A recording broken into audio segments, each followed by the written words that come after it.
wonder if that's going to come up. Here we go. I don't think so. All right, you got a little bit of what I got. So be careful there, sir. Okay. Mr. Lucas, Yes, sir. I have a procedural question for you. Yes, sir. I understand that the maker wishes to withdraw item material. So does that mean the committee can take no action and the full board will discharge it and give it leave to withdraw, or should we recommend that the full board? Have people sent me their pieces of submissions that are due tomorrow? And then the contract will need to leave in committee and discharge. Because it's 30-day thing, and this is a normal. There you go. Regular. And these will all be read. Okay. So, there we have it. Supercalifragilisticexpialidocious. But because it's on the agenda, I could ask the city staff if they have any information as to when we might expect to see an amended and revised. Because it's not like they fired them. I think they probably just want to send us a different agreement. Yeah, somewhere. You know as much as I do. I mean, I sent an email today asking, but I haven't seen it. Right. I copied you. Deadline, you have your stuff in mind.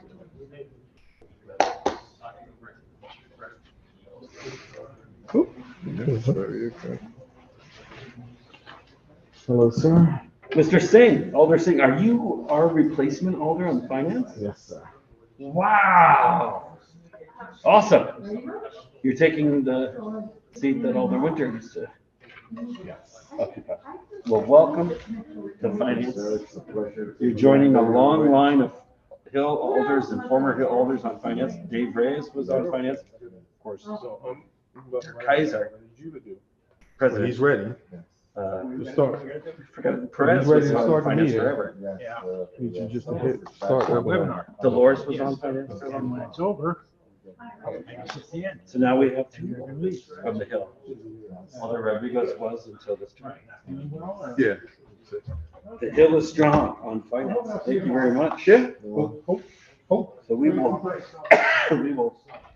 acknowledge you. Yes, sir.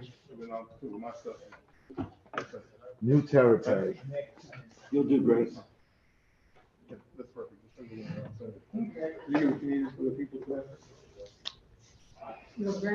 Yes.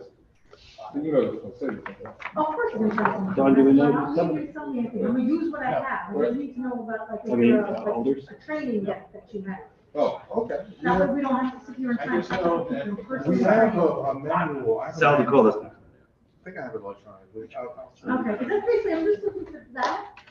And yes, if you Then I want can- to make me a more dynamic app, that's great. Yeah. If it's reasonable and they will prove it. I'm not gonna reinvent the wheel if I. No, they have a. They have Did you a get the out-of-the-box email from user Mike Gormany about They do, because that's the thing, it The started with, I got an invite changes from to the the CAO. workshop It was on sequence? their Just the two.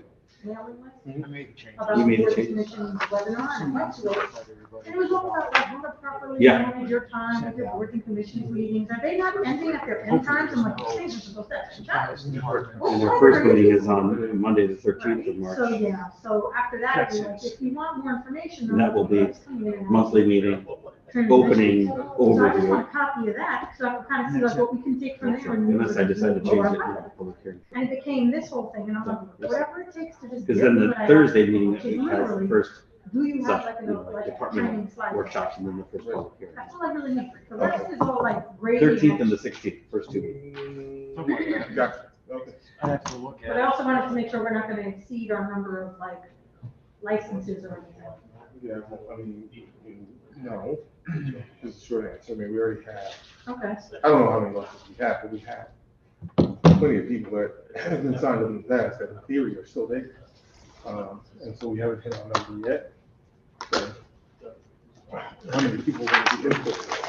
Not that many. So, keep going. All right, you're good? Just for now, I'm as good as it's gonna get. I'm trying to pull things together to do. This is good. Thank you. Yes. Yes, indeed. I sent the email because I can't find the specific one that announced the individual, and finding the person on the directory is just not happening yet, so since we have to be out in the department, and I know, no problem. How are you doing today?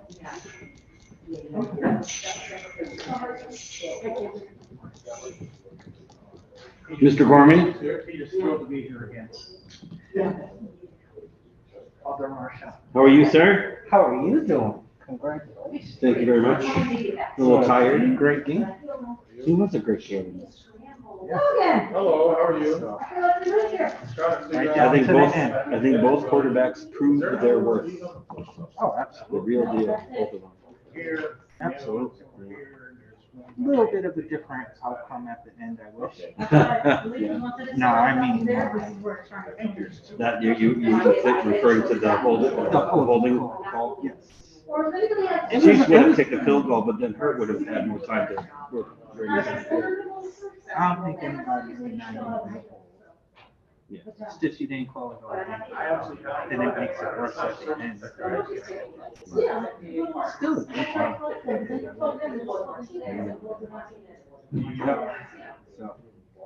So, On to next year. on to next year. Yes, sir. So, Mr. Gorman, excuse me, is anybody coming from the Board of Ed tonight? He said, assistant superintendent, he said, She'll be there. Yep. So you two will be giving a presentation on the. Just her. Just her. I know, absolutely. Just her. I think it was, Yeah, so. the board of attorneys and staff, their staff. Strictly board of ed employees. Right, because when I was graduating college in 97, 98. Okay. So that'll be number one, and then I will ask her. I understand that we're giving leave to withdraw to the Honeywell building. Did you get the memo from Tom Lynn? Was there a memo? Yeah. They came out this afternoon? Oh, it's Barbara. No, I think he sent.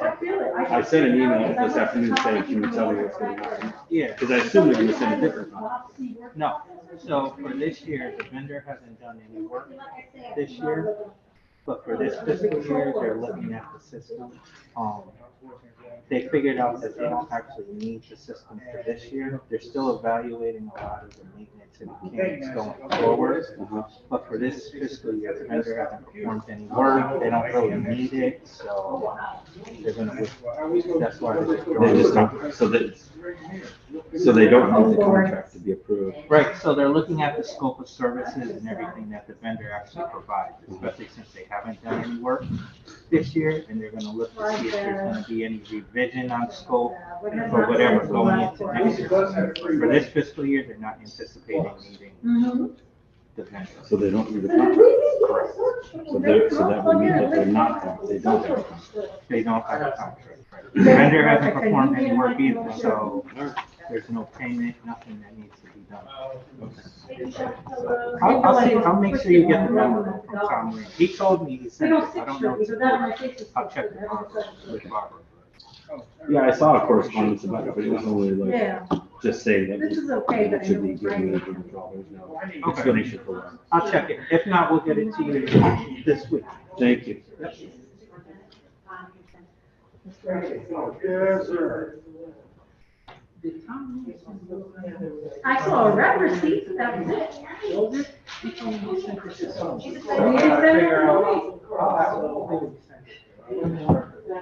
Okay, so here, Dr. Tracy said, put your hands will be the representative, so I think I just have her check them in, so they're good there. All right, I'll get a copy. Let's just see.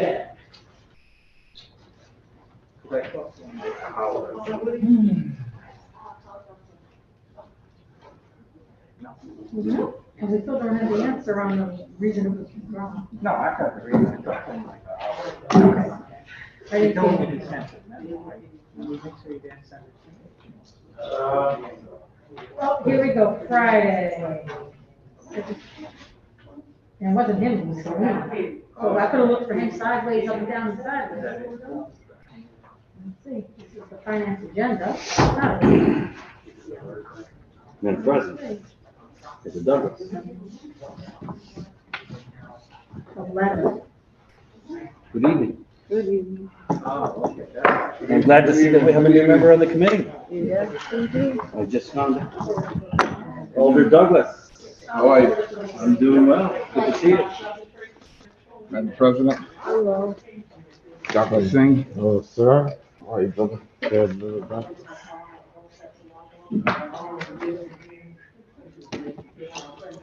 I think this meeting should be fairly straightforward. Thank you. Good, sure. That's good to hear. How are you? I'm doing fine. It was a happy day yesterday.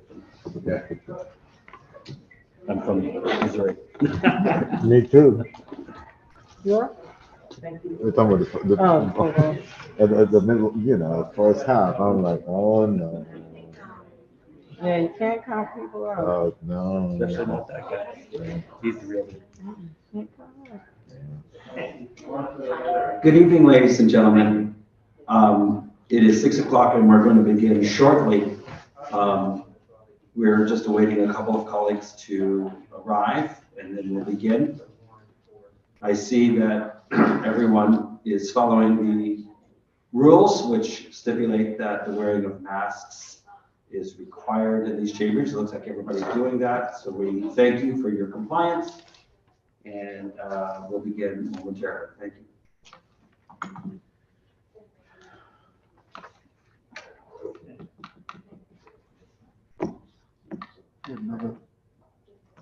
You have another loss? Oh, no, that was it was my cousin's father, yeah. I hear about that. Four funerals this week. I'm all, Stressed out. but you know, Marvin Robinson passed away yesterday. Oh, yeah, I just saw that last night. Yeah, so, His mother lives in my ward. that is, that's Tia's cousin. Oh, the library. So I'll go be with Yes, yeah. Clay. I'll call you when I'll call you when I get done. You all okay? My condolences You know, to you. Brian gonna I be, tell my boy say hello. although Wingate gonna be mad. Nope, I talked with him. I usually referee him and I know, but I told him that we needed to do it for this Good, purpose. thank you. Was he sick? I know that Elder Hamilton will be a little bit late. I called the loss his mother. Elder Festa will be a little bit late. She texted me. And Elder Dakota not here. He's away.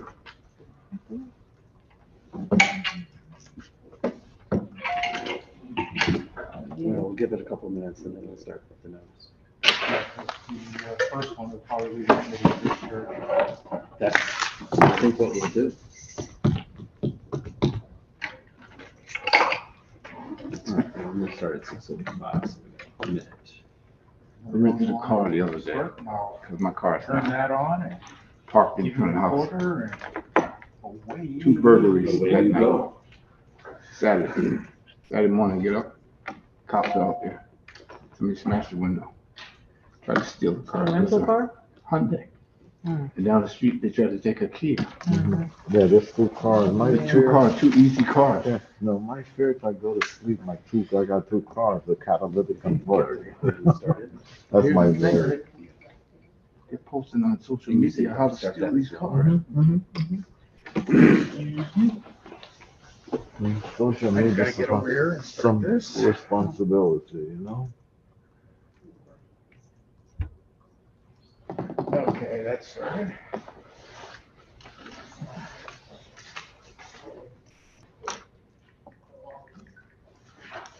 And you are recording.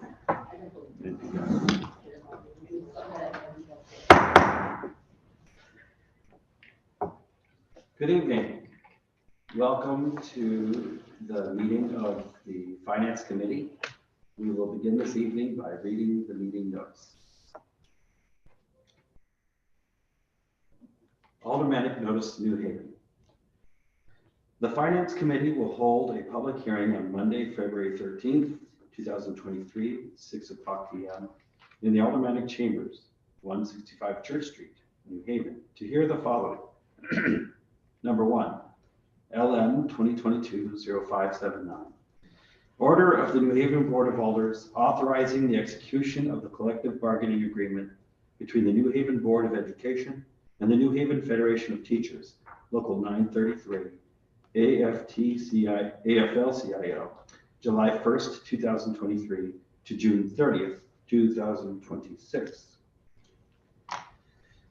Number 2, LM 2023-0034. Order of the Board of Alders of the City of New Haven authorizing the execution of the agreement with Honeywell Building Solutions excuse me, for the period of July 1st, 2022 to June 30th, 2023. Number 3, OR 2023-003. Ordinance amendment to appropriating ordinance number 1 of the Board of Alders approved fiscal year 2022-23 budget. Seeking approval for the reclassification of general fund positions within the Parks and Public Works Department. Item number 4, LM 2022-0532. Order to read and file the updated budgetary and financial reports for the month of September 2022 in compliance with Article 8, Section 5 of the Charter. Number 5, excuse me, LM 2022-0556. Order to read and file the updated budgetary and financial reports for the month of October 2022 in compliance with Article 8, Section 5 of the Charter. Number 6, LM 2022-0593. Thank you. Order to read and file the updated budgetary and financial reports for the month of November 2022 in compliance with Article 8, Section 5 of the Charter. And item 7, LM 2023-0072. Order to read and file the updated budgetary and financial reports for the month of December 2022 in compliance with Article 8, Section 5 of the Charter. These items are filed with the City Clerk and may be inspected at room 202, 200 Orange Street, New Haven. Per order, the Honorable Adam Marchand, Chair, attest Michael Smart, City Clerk. If you need a disability-related accommodation, please call 3 business days in advance at 946-7651 voice or 946-8582 TTY. Members of the public may send comments to public testimony at newhavenct.gov. So that is our agenda for this evening. I will now proceed to introductions of colleagues on the committee, starting on my right. Richard Furlow, Ward 27. Good evening, Mr. Chair. Good evening, sir. Adam Marchand, Ward 25. Frank Douglas, Ward 2. Kempton Singh, Ward 5. Taisha Walker Myers, Ward 23. Thank you, colleagues, for those introductions. I also I certainly want to recognize our colleague from the 5th Ward, Alder Singh, who has been newly appointed to this committee. Welcome to Finance. Look forward to working with you. Thank you, Mr. Chair. The first item on the agenda is the contract between the Board of Education and the New Haven Federation of Teachers. I believe we will start with the presentation from a representative of the Board of Education. And she's beckoning forward her partners from the New Haven Federation of Teachers. Yes. And when you folks are settled, we would certainly ask you to give us your names and addresses for the record. Good evening, Keisha Red Hannon, Assistant Superintendent of Curriculum and Instruction, 155 Hearn Lane, Hampton, Connecticut. Good evening, Leslie Blateau, President of the New Haven Federation of Teachers, 410 Greenwich Avenue, New Haven, Connecticut. Fauna Hickinson, 135 Ramsdale Street, 27. I teach at New Haven Academy. Thank you for being here. We're all ears. Okay, well, good evening, board. Once again, we're coming excited today. I consider our contract negotiations with the New Haven Federation of Teachers a labor of love. And at times, through any negotiations. There's ups, there's downs, there's gives and takes. But what I knew about the people that were on the other side of the table is that their heart was in the right place. Being a teacher, even though I'm assistant superintendent, I'm still a teacher at heart. I understand what it takes to teach day in, day out. Some days you're called upon to do more than what you signed up for, and that's most days, right? Whether you are a mentor to a young child, whether you're providing guidance through counseling to children, you are always there. And whether people say it or not, you're constantly on call. Just today, we're talking about there's a big basketball game, Hill House Lacrosse. Several of our teachers will be in attendance at the game tonight. We're celebrating HBCU, so excuse me as I wear my Howard gear tonight before you. But several teachers will be there. They'll be rooting their students on as they play and run up and down the court. And their students will be looking for them and want to engage in conversations with them tomorrow in school. Did you see me make that shot? Did you see me make that step? This is the work of a teacher, and oftentimes it goes unpraised. And so we use this contract negotiation to do what's right by our teachers. We know our salaries were not competitive to the surrounding towns, and they deserve more. Face it, we live in New Haven, Connecticut. We work in New Haven public schools.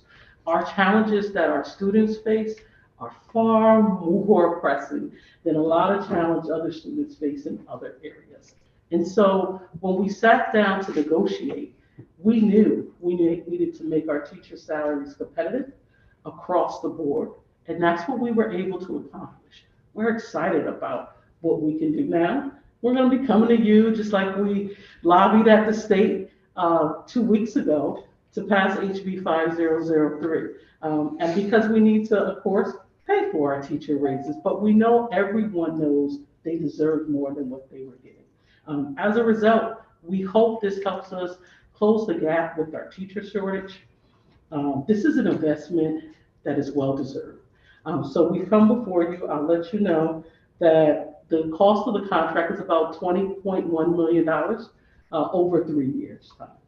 Next year alone will be about 7.7 million in raises, but we know this is an investment that we needed to make in order to get high quality instruction in front of our students and to help close the gap. And when I say the gap, not just the achievement gap, but the opportunity and access gap for our students. So with that said, I'll turn it over to our president of the Teachers Union, Ms. Leslie Blatto. Thank you, Assistant Superintendent Red-Hannes. I'm here to just share a little bit about our process and how we arrived at a contract that the union, our members, and the Board of Ed ultimately agreed upon. So we started this work a year ago. We started this work as a union back in March, and we did a teacher retention survey because we knew that was the topic on everybody's mind. We got 1,000 of our 1,700 members to complete a teacher retention survey, and we were able to get some really compelling data to let the Board of Ed know that staffing was a key issue and salary was the main driver to ensure that staffing would be at the levels that our students deserve.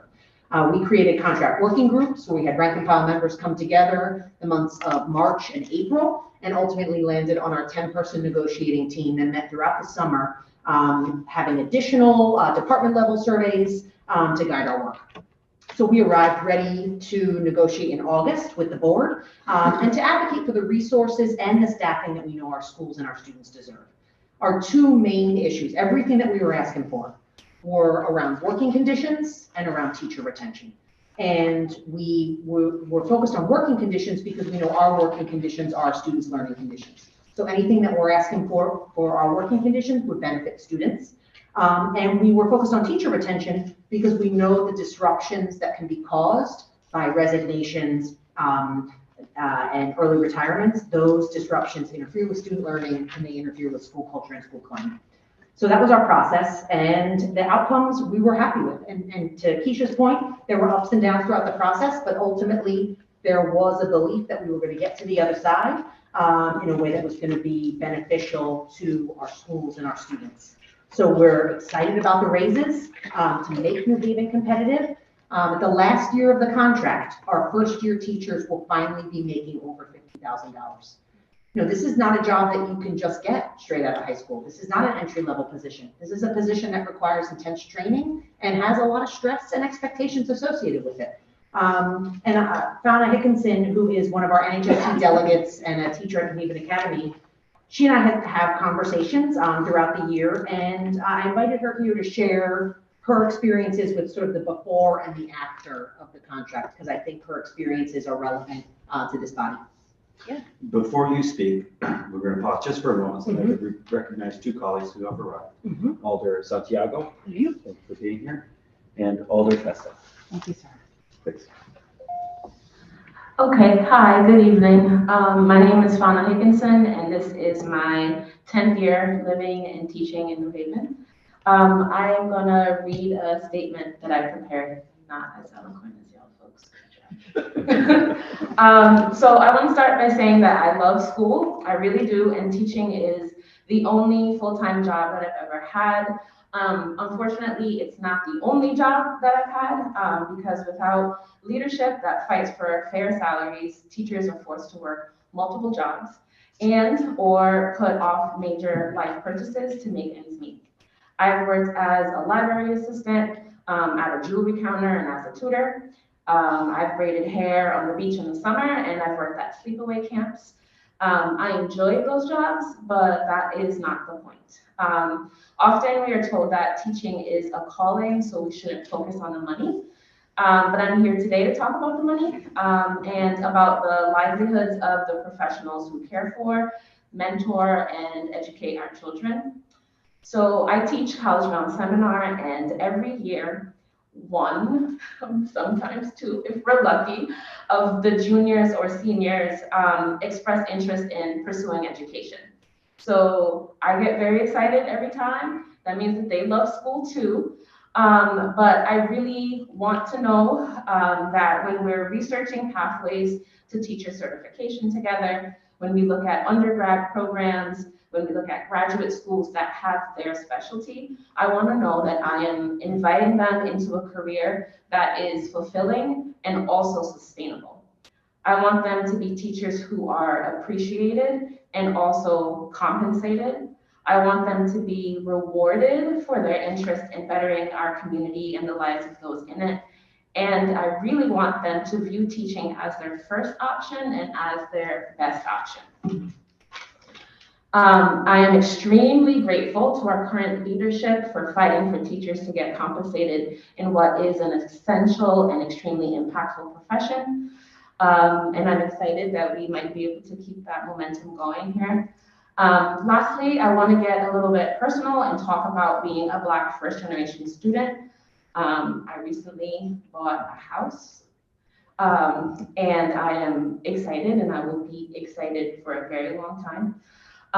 And so teaching as a career has definitely saved me. It's given me purpose, perspective, a reason to wake up in the morning, and a reason to imagine a better world for myself and my students. But at the beginning of this year, before the negotiating team was able to secure our new contract, I had several conversations with my peers in other professions that tempted me to leave NHPS. So my friends and I graduated from high school at the same time. We went off to college and graduate school, yet I make and made significantly less than all of them. It is not because I don't work as hard or because I am less skilled. We invested the same amount of time and debt in our future careers. So it felt very unfair that after a decade, again, this is reflections, after a decade, my experience and my dedication did not add up to a paycheck that covered all of my expenses. I am currently able to own the home, and I say that with a lot of pride because I have a partner, and that should not be that way. And we don't live lavishly. I'm talking about basics, and I believe that housing and secure housing is a right. So current and future teachers need to know that this profession is not a dead end or a pit stop. We need to know that after putting in all of the work that it takes to do this job well, that it will also be personally worth it. This new contract has literally, like quite literally, shown me a way to make this profession work for myself and for my family for a little bit longer. I actually thought it was a done deal. So I'm like, wait a minute. New Haven deserves good, experienced, dedicated teachers. And those teachers whose salaries and working conditions allow us to thrive and to grow with the students we love and in the communities that we want to be in. And then a huge shout out to our paraprofessionals. They need our attention and our organizing as well. So thank you. Thank you, Fauna. I think Fauna's testimony speaks for itself. I just want to highlight a couple more wins that we see from this contract. Assistant Superintendent Red Hands and I have been working collaboratively with other unions, with the executive team and members of our union on a staffing committee. That was a side letter to our contract. And we're making it happen to really make sure that our investments are in our staff at the school level. Teachers, if this contract is approved, will get paid for additional coverage of classes. We're hoping that the teacher shortage won't be impacting us in 23-24, but we're ready if we're going above and beyond. And you know, again, this goal of teacher retention, and this is sort of me being a union nerd at this point, but we were really glad to get an additional meeting a month with New Haven Federation and Human Resources in this contract, which is going to help with our goal of teacher retention. Just addressing those issues of FMLA, addressing those issues of discipline, so that we can smooth things along and ultimately really get teachers back to work. The impact of this contract is huge. Teacher retention is our ongoing goal. We're not going to be able to recruit enough teachers to meet our needs. We have to retain our teachers. But I do want to highlight, this is not just about salary.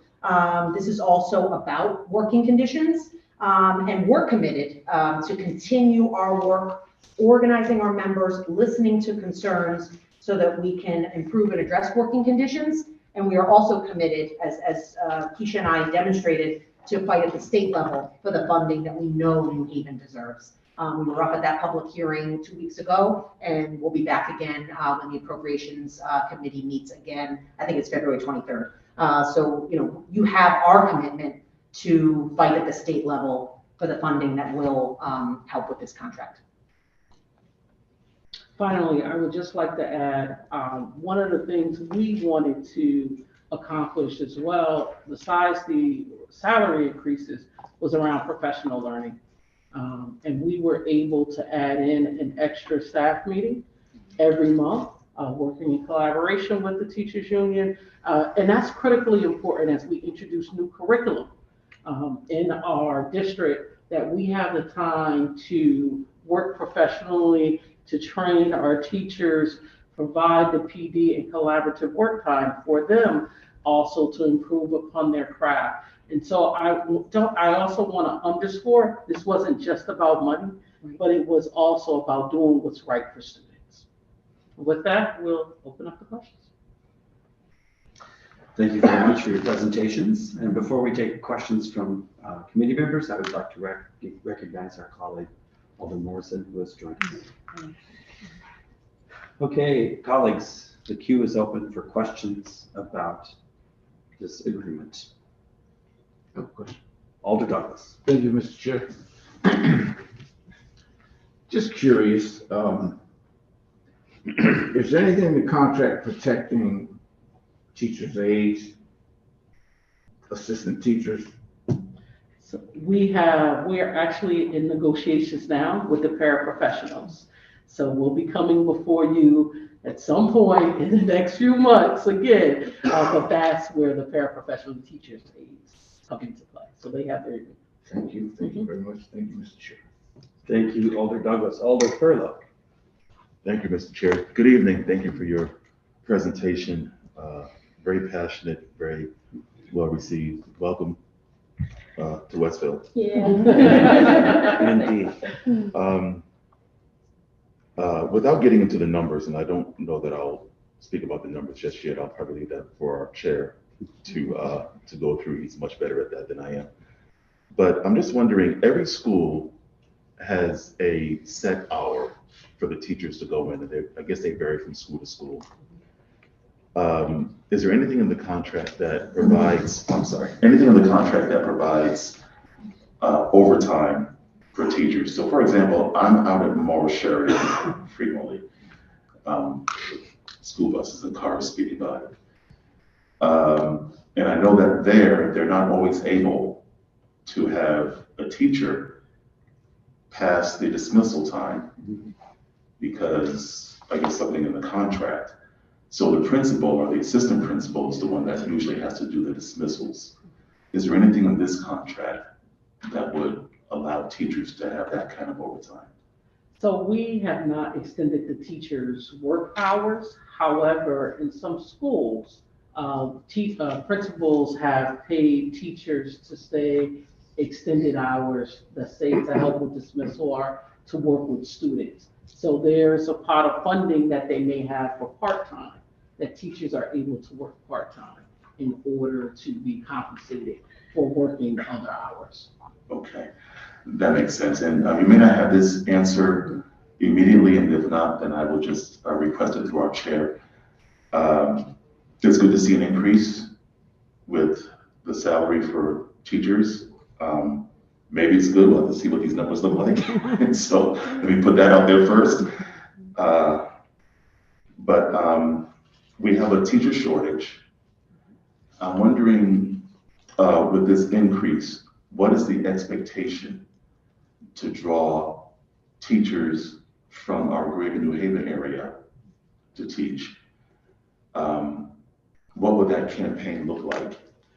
And to make sure, and I want to say this delicately, to make sure though that we have the right teachers in the right schools that fit the demographics of that school with this increase or with this proposed increase. And then my last question with that is, what is the percentage of teachers citywide that we're down? I will get that information to you. Through you, Mr. Chair, if I may make that request. So noted. And that's all I have. Thank you. Thank you, Alder Furlong. Next will be Alder Festa, followed by Alder Morris. Thank you, Mr. Chair. And, thank you for being in our school system and teaching our kids, especially as a mom of New Haven Public School students. My questions are really related to the contract on how we will maintain retention. Will this help?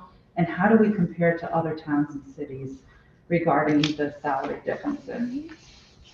So, yes, we do believe this will firmly help.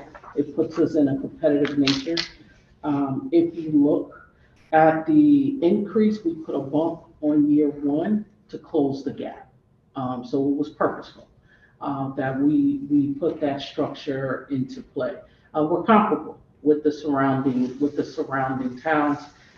I think it's going to be important that maybe this committee or the education committee hears from our Office of Human Resources to hear about our recruitment strategies we have in place, our recruitment and retention strategies. They do have a very comprehensive presentation. So I think that might help in answering some of those questions, but it's us working collectively together. For example, I can tell you, I just worked with our Office of Human Resources because I saw an opportunity for us to put a team together to recruit STEM teachers at a STEM education summit, but it wasn't just any STEM teachers, it was for a diverse teaching staff. And so we have a team of folks going to the summit to work on just that recruitment and retention strategies. How can we get more staff in New Haven that's diverse, that's willing to come here and focus on the STEM careers? You asked about the teacher shortage. Many of our gaps right now are in science and in mathematics. So it's increasingly important that we're able to recruit science and math teachers. This is going to be a comprehensive strategy. If we look at what we did maybe 30, 40 years ago, we added in housing incentives for folks to move to New Haven. We worked in collaboration with our housing authority. And these are some of the strategies that we will need to go back to couple with the raises as well. So I'm glad you brought that up because one of my questions was homeowner program. And what are, incentives. You just purchased a home, congratulations. Thank It's you. a big milestone. I don't take advantage of that. But it'd be nice, like Yale has a Yale homeowners program. It'd be nice to have that for not only our teachers, but maybe our, police and fire, but that's another conversation. And then, it was mentioned working conditions. Those are concerns as well regarding retention and attracting teachers. What are we doing? Well, I'm not sure what the concerns are because they weren't discussed and maybe this isn't the forum for that. But what's being done to help meet those concerns? So I think Leslie highlighted one thing that we added to the contract. It's the monthly meeting. It's monthly monthly meeting with HR. That's our Office of Human. That's NHFT. Okay. With HR to talk about any issues of concerns that may be popping up in any of our schools. NHFT also has a monthly meeting with the superintendent and her team as well to discuss any issues that are bubbling up as well so that we can respond immediately to those concerns. And so it's helpful because we hear directly from the union president about what's happening. She has her ear to the ground. She has a pulse on what is happening in our schools, and so that we can then work on improving those conditions. And I'll jump in just to add, one of the initiatives that NHFT has been working on is educator well-being and really thinking about, yes, we need the tools, time, and training to get better at our craft, the professional learning that Keisha mentioned with our meetings, but we also need time for personal learning so that we can put up the necessary boundaries to make sure we have the stamina that is required to teach in a district like New Haven in 2023. So through support of our national union, AFT, we are lucky enough to receive grants to support this idea of educator well-being. And I think it's becoming a kind of a buzzword more and more lately because people around the country, we know, are facing issues of burnout and depletion. So our union, in collaboration with the central office, is being proactive about this idea of educator well-being and really trying to give the tools to our teachers so they can take care of themselves and do the work that we know they need to do. We're also targeting first and second year teachers with this grant that we got from AFT to really focus on them and helping them bridge from right now to seeing themselves as teachers in year 3, 4, and 5. Because we know that's when we lose teachers. Statistics say that what is it, maybe 60%? Don't quote me. We'll find out. Of teachers in years 1 through 5 don't continue. And we need to break that trend. Find out what teachers need to stay in the profession. Salaries will help, but they need more direct support. And I'm confident that this contract is a signal to our members that they can and should stay in the profession. And then we're going to do the work on our end of really organizing our members to feel like they have a seat at the table, to feel heard in their SPMT meetings, to feel heard at Board of Ed meetings, and to feel like this is a collaborative process of delivering what our students and our schools need. I'm glad to hear that because well-being is, we talk about the kids and their mental health, but we also have to worry about our teachers and their mental health. So it's good that those initiatives are being addressed. And, we can't put a number on educating our kids. And without teachers, we can't educate them. So if this contract passes, I hope that we will have a successful teacher retention and attraction to our beautiful city. Yes. Thank you, Mr. Chair. Thank you, Alder Festa. Alder Morrison.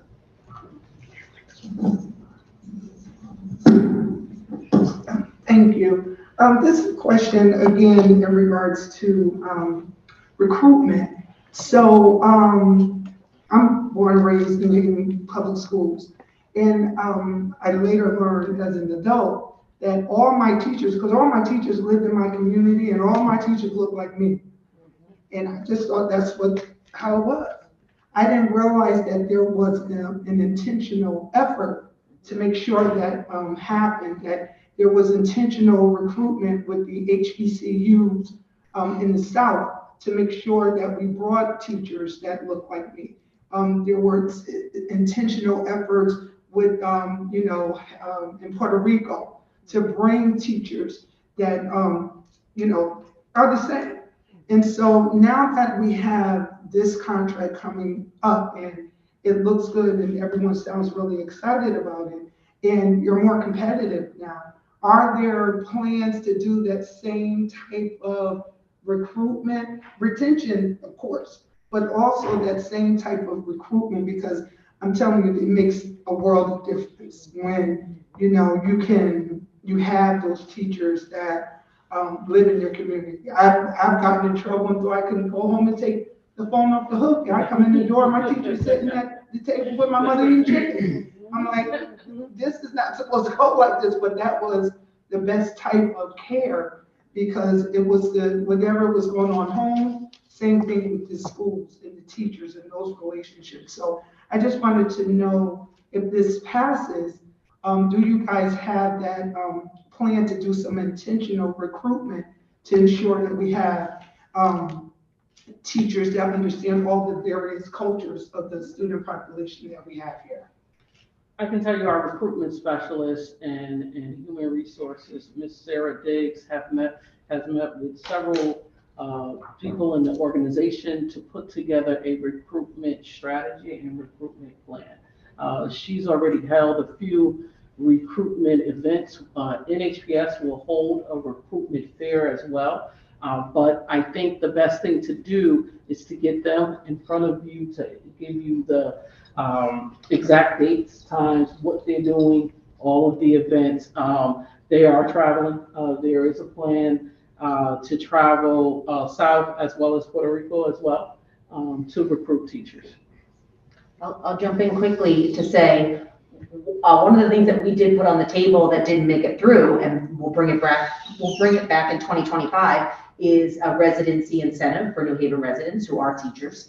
That we thought, and not even everybody on our negotiating committee was on board because they're not all New Haven residents, but we still thought, to your point, Alder Morrison, when people are in the community, teaching kids in the community, it's better for everybody. So we'll bring that to the table again in 2025.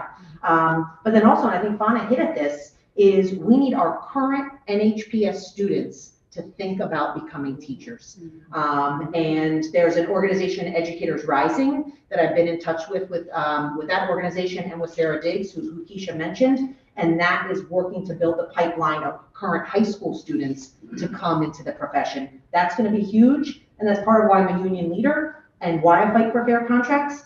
I want to protect this profession so that when young people who do graduate from New Haven Public Schools do become teachers, they should have access to the same fair pay and benefits that Keisha has had, that I have had. We need to protect that for the young people who are coming up to join us in the profession. And we have the Educators Rising partnership at Hill House High School. We are expanding it next year to look into, to add into Cross as well. We do have a few students that are interested in education, and we're building the pathway out. The partnership with Ed Rising, we were happy last year. We had a few students compete nationally on a few projects as well. So we're cultivating and growing our own. That's important. As you know, we also have a partnership with Southern Connecticut State University, where we are recruiting, assisting paraprofessionals to earn their degrees. Currently, when we first received our ESSER funds, well, our ESSER 2 funds, we hired 87 teachers to work in our schools as an apprenticeship while they were still attending school. Right now, we've been able to hire some of them already full-time because they were fully certified. We have approximately 42 teachers that we're waiting on test results because, of course, they have to pass their tests in order to be certified. But if they're able to pass their test and become certified, we plan to hire those teachers next year. And this has been a great partnership for us, a great usage of our ESSER funds, our federal funds, to grow our own and let teachers learn from other teachers on the job where it was safe to make mistakes because a certified teacher was there to also assist them as well. And so just lastly, I would say in regards to the whole recruitment, I know there a few years back, kind of 6, 7 years, that there was some collaborative work with the New Haven Public Schools and the NAACP when they looked at the whole recruitment component. I know that Lisa Mack, she was involved with that. And so I don't know, that might be something to put back on the table to start looking now that you guys can, once this is passed, stand on solid ground to be able to, as a recruiting tool, to say, look.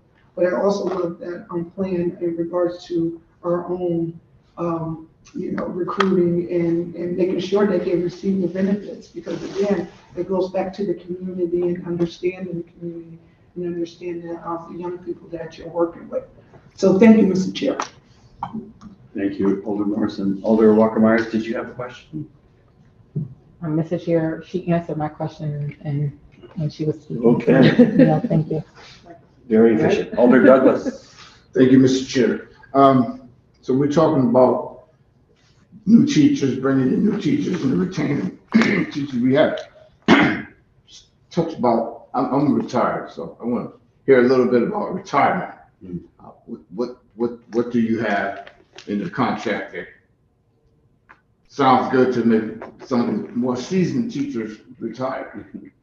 Well, we struck a delicate balance there, to be perfectly honest. There's a clause in our contract that's a pretty good deal for retired teachers, which is, I think I'm going to get it right, that when they retire, they continue to access their health insurance until they're 65. That's a good deal. We all know that that's not in many contracts around the state. We also knew, and it was set to sunset 3 years ago, and it was held on. We knew that if that sunset at the end of this contract, there would be mass departures of teachers because they would want to retire before June 30th to access that benefit.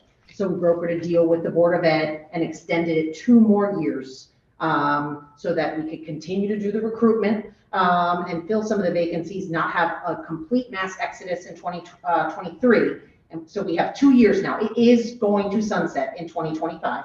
But now our teachers know, we field calls daily. When is that health insurance benefit going set to sunset? 2025. So now teachers can plan, HR can plan, and we can hopefully kind of strike a balance between protecting that benefit for people who want to still access it, even though we tell them it was set to expire 3 years ago, and also helping central office know, all right, we have 2 more years to really kind of backfill what we know are going to be continued retirement so that they can access that benefit. Yeah, I believe somebody did touch on, what is the basic salary for a teacher? Somebody did touch on that. Oh, I mean, I brought the salary schedule here. It depends on their years of experience and their lane or their degree. But let's say in 2024, a 4th-year teacher with a master's degree will make $57,000. I make $75,000 as a teacher with 16 years experience. By the end of this contract and OP, I'll make $91,000. So and I know I'm the president of the Teachers Union, but colleagues like of mine are not the president of the Teachers Union. They're 16 years experience, they are seasoned, they know what they're doing, and now they can see 3 years from now, they will not feel like they have to leave for Brantford or Hamden. They will be able to stay in New Haven with their expertise. And that really, when you asked about the comparable, at the end of our contract, we're pretty comparable. At the beginning, we were low, and in the mid-range, we were low. We were able to have real conversations with people and say, no, in 3 years, listen, this is where you're going to be. And I really think it's going to have an impact. So and the I'm happy to have those conversations. Coming in is what? Coming in is upper 40s. And someone with a master's will come in at 2023 at 50. And then continue from there. And like I said, in 2025, a bachelor's degree 1st-year teacher will make $51,000, which is huge. It's really typically been in the 40s for as long as I can remember, and 30s, I think, when I started in 2007. So. Anecdotally, so I have my master's, and I think talking about salary is really important. So 61,000 is what I make now after 10 years. So in those conversations with peers, they also have been doing something for 10 years, but it's way, way, way more. With this contract, I can see that in 3 years, I'll break 70, which was a bare minimum for me. And to the question that you asked earlier, one of the districts that I was looking at that was comparable to New Haven in terms of demographics, if I, same amount of years, so 10 years, it was 15,000 more if I chose to add 30 minutes to my commute. And so that's when I called Leslie.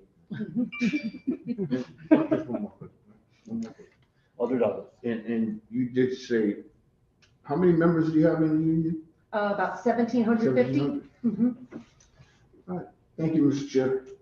Thank you, ladies. Thank you. Before I call on you, Alder Festa, anybody on the committee who hasn't asked questions yet, wishing to ask questions before we go back to Alder Festa?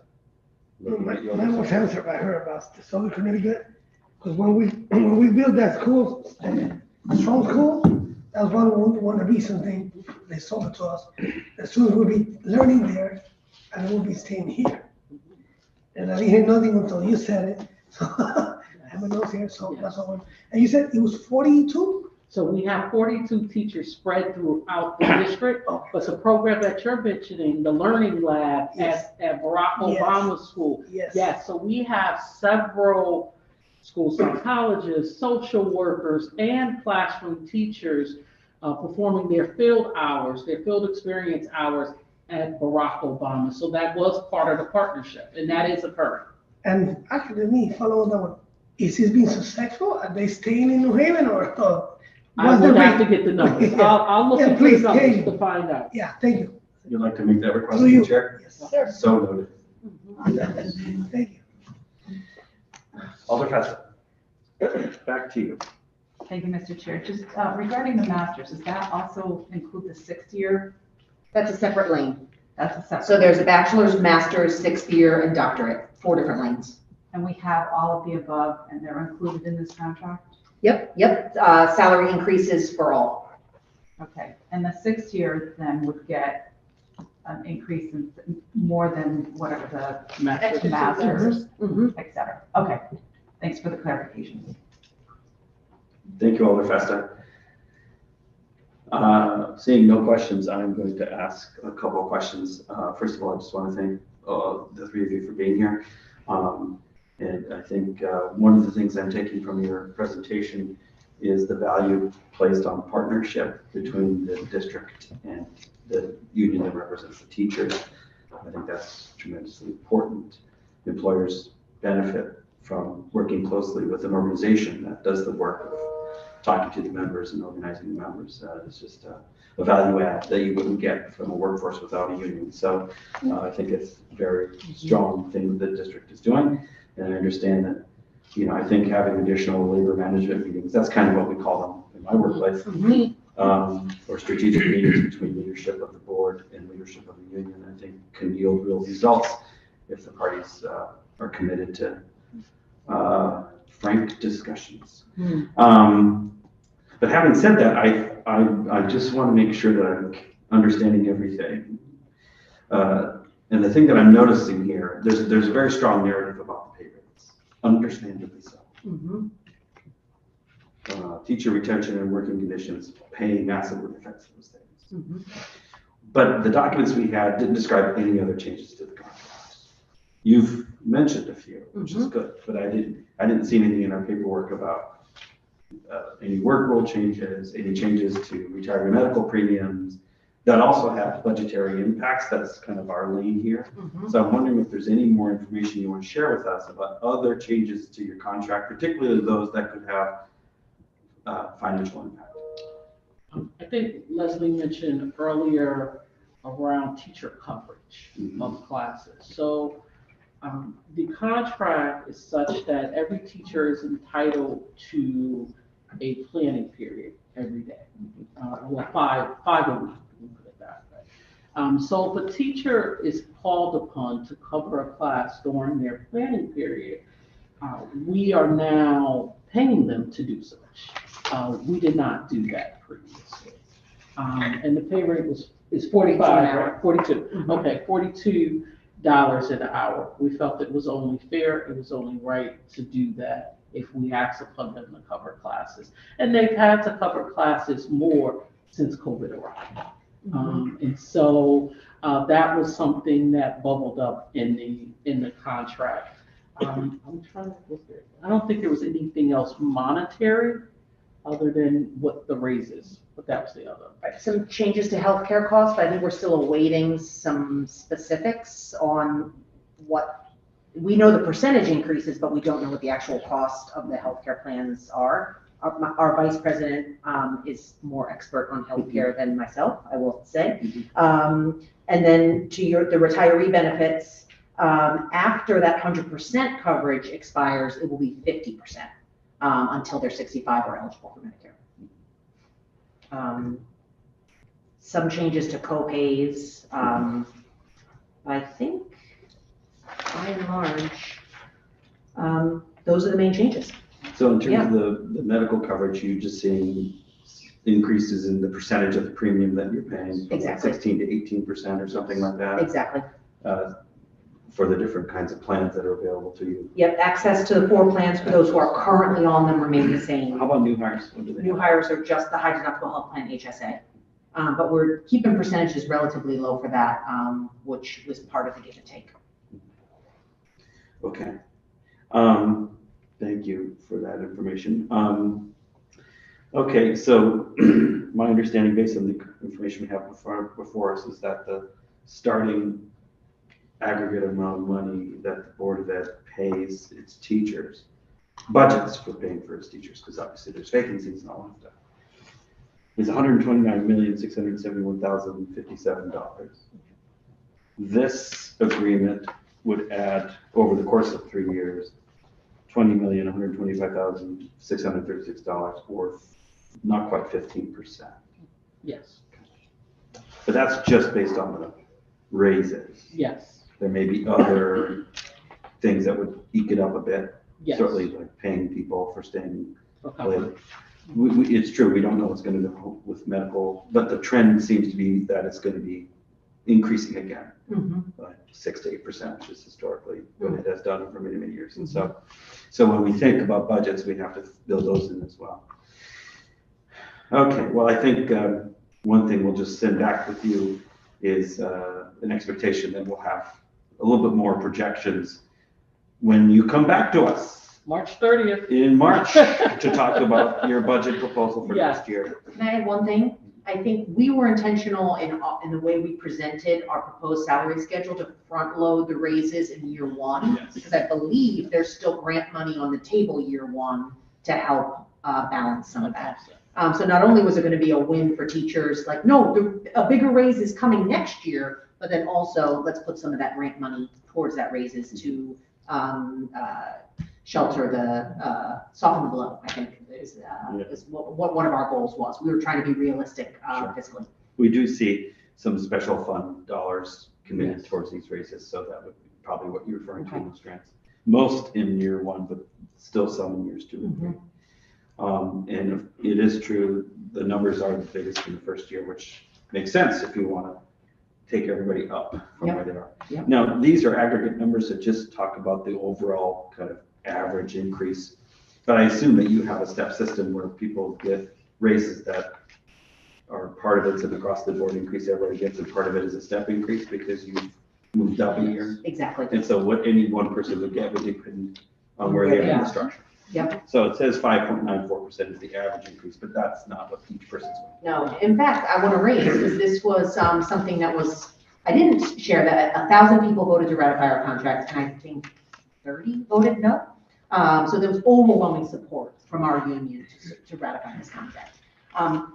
The main calls I got from 10 or 15 people were that people at top step did not get large raises. And I want to be clear, I think 6 or 7 of the 10 people on the negotiating team are at top step.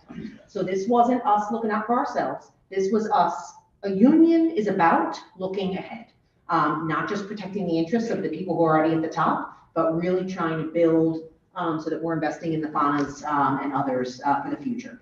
So we had to have those hard conversations with the people at Top Step and say, yeah, you didn't get the large raises, you didn't break $100,000, but relative to other districts, you are doing okay. This is about long-term health of our schools and our union, and we're confident and comfortable with that. It's part of the hard conversations that you have to have. So to your point, somebody at Top Step might just be making $1,200 more, whereas somebody else might get a $4,000 raise. And like I said, we had those conversations, and we're confident with where we landed. In my experience, when you have a step-based system, the people at the highest end get smaller percentage increases, but they're building off a bigger base and they end up doing just fine. But bringing people who are newer up closer to that full rate is really. That's the goal. We also implemented, and I think this was new, it's not in our current contract, is longevity pay. So people who are 25 years into New Haven, I think get $750 extra a year to recognize the years of service. And I will say with the longevity pay, we used to have it in the contract. It went away. I'm not sure why. But during this negotiations, we wanted to make sure we honor our teachers that have been working with us for several years. The last thing I'll say is we're grateful for your efforts together to talk to our state legislature about funding. The city's going to need help with this commitment. It's, in my opinion, it's the righteous and appropriate commitment to make, but it's a big commitment in terms of what the Board of Ed's going to be asking of the city in the years ahead. And this being some additional help. Further questions from colleagues? Seeing none, we thank you for your time. And we're going to move on the agenda, but before we do, and you may be seated. Thank you. Okay, thank you. Thank you. Yeah, appreciate it. Thank you. We'll see if any member of the public would wish to come testify on this item.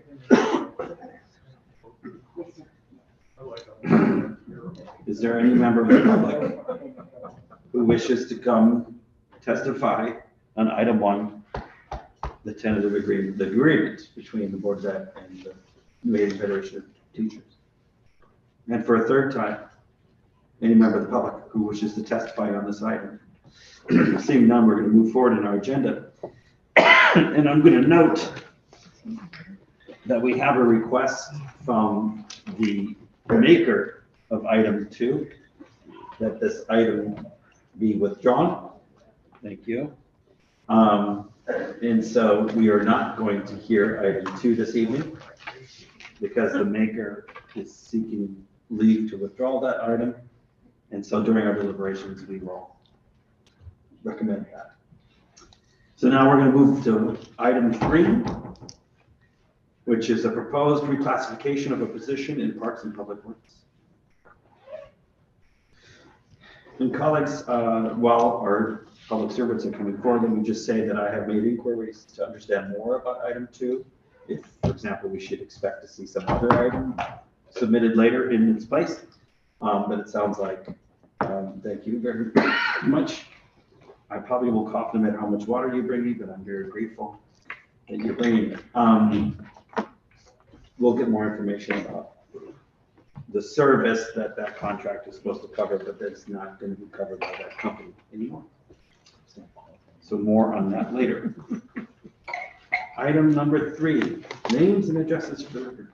Michael Gormany, City Acting Controller, 45 Jefferson Road, Brentford, Connecticut. Rebecca Bombero, Deputy Chief Administrative Officer, 122 West Grand Ave, New Haven. All right, thank you, committee members, for hearing this item. As stated, this is an ordinance amendment in order to change a particular title in our Parks and Public Works Department. The incumbent recently, or former incumbent, retired. And after taking a look at the particular job title that that individual held, which was Site Resource Coordinator? Site Equipment Resource Manager. Yes. So what we did was we took a look at the job functions that that particular title held, plus a few labor and other stipulations from years over when this person was in the job title. And it was the consensus of CAO on the Parks and Public Works that we needed to retitle this job to get more efficiencies from this particular job title. What you will notice, and then I'll turn it over to Ms. Bombero, what you'll notice is that we are not asking for a particular transfer with this job title. We are planning to hire within the actual what it's budgeted at, unless there is some exigent circumstance that requires us not to, such as union contract language, so on and so forth. But this is also a department that has seen vacancies within the department, so there is lapsed salary to cover any additional costs that may come. But again, the plan is to hire within that particular budgeted salary for the position based on the outcome of the civil service process. So I will turn it over to Ms. Bombero. So you could probably tell by the tongue twister of a title that the position previously held. It didn't really mean much in terms of identifying what the job did. The job had evolved over time, as Mike said, through a number of stipulations and reclassifications to be our fleet manager for general government. So this is the role that supervised our DPW garage and managed the general government fleet. So taking a look at that, the new title that we're proposing is Superintendent of Vehicles General Government, which mirrors the similar position that exists at the police department, which is titled Superintendent of Motor Vehicles Police. So that it helps to align the job with the role it performs, which will aid us in recruitment. At the same time, we'll be tailoring the job description to include all of those roles and responsibilities that were stipulated and reclassified into the position over the years without updating the job description. So happy to answer any questions you might have. Questions from colleagues? Alder Douglas. Thank you, Mr. Chair. So, clarify this for me. So this position is not taking on more duties? So the position will function similar to how it has been. It's just because over the years, there were budget reductions in 2002. The job evolved over time. So the title wasn't reflective of the role. And the job description hadn't evolved with those reclasses. So this person will manage the operations of all vehicles, city vehicles? So this role oversees the DPW garage and DPW managers or general government fleet. So What about police department? Excluding police and fire apparatus. Oh, thank you, Mr. Chair. Thank you, Alder Douglas. Alder Festa. Thank you, Mr. Chair. Just clarification on the job description. You said that the job description doesn't change, it's similar, but then there were some changes. So the roles and responsibilities don't change, but the actual piece of paper had gone stale over time. I think that the job description had been last updated in 1990. Okay, so it's still similar, it's just more descript. So this, I think, to answer your question, the new job title brings into, it reflects more of the responsibilities of what the actual job was. Again, the previous job title, as Ms. Bombero mentioned, was from 1990, but again, through collective bargaining with labor and everything, there were stipulations that added on previous responsibilities and things like that. So taking into account what the city actually needed and what the person was performing when they were in the job prior to retirement, this job title actually accurately reflects what the position is really supposed to be. Okay, and did you say it's a civil Yes, testing it position? is a tested position. And have we tested? So it is a two-step process. So the board has to approve the title for us to recruit for it and test for it. At the same time, we're going through the labor process to update the job description with the unions and have that approved through the civil service process. So we anticipate both approvals. If they occur, we can move forward with testing in early April. Okay, thank you. Thanks, Mr. Chair. Thank you, Alder Festa. Further questions from colleagues? about this reclassification? Alder Singh. Thank you, Mr. Chair. What is the requirement for this position? So, hold on, have that document open. On my computer timed out.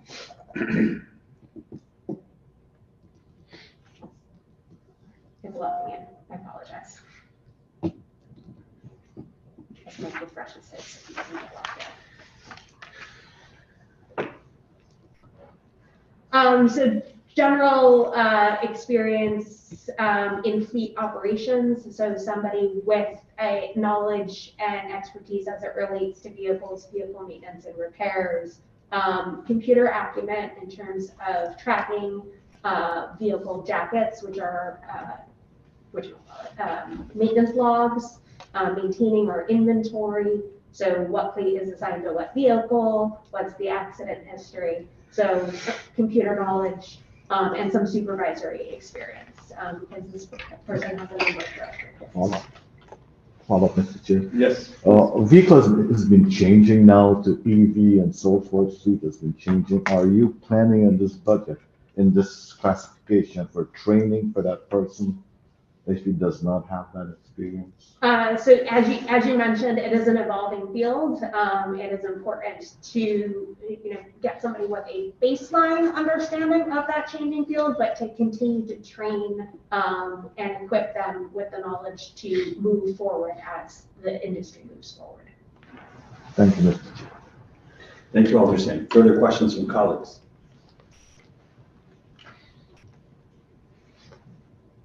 I have a couple of questions. One is, I imagine that someone who's in charge of this operation would have to have a broad experience with vehicles, because the fleet for public works in the rest of the city includes vehicles of very different sizes, shapes, and capabilities, from like small cars that staff used to get from A to B, to huge payloaders, trucks that can carry thousands of pounds of payload. So how do you find such people?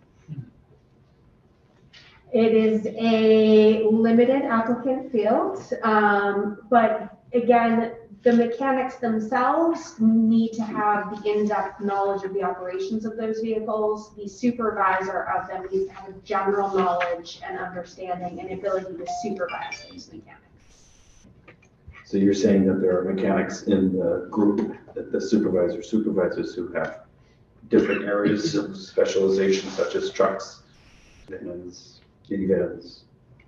We have two titles, three titles, mechanic A, B, and mechanic 3, with varying degrees of expertise.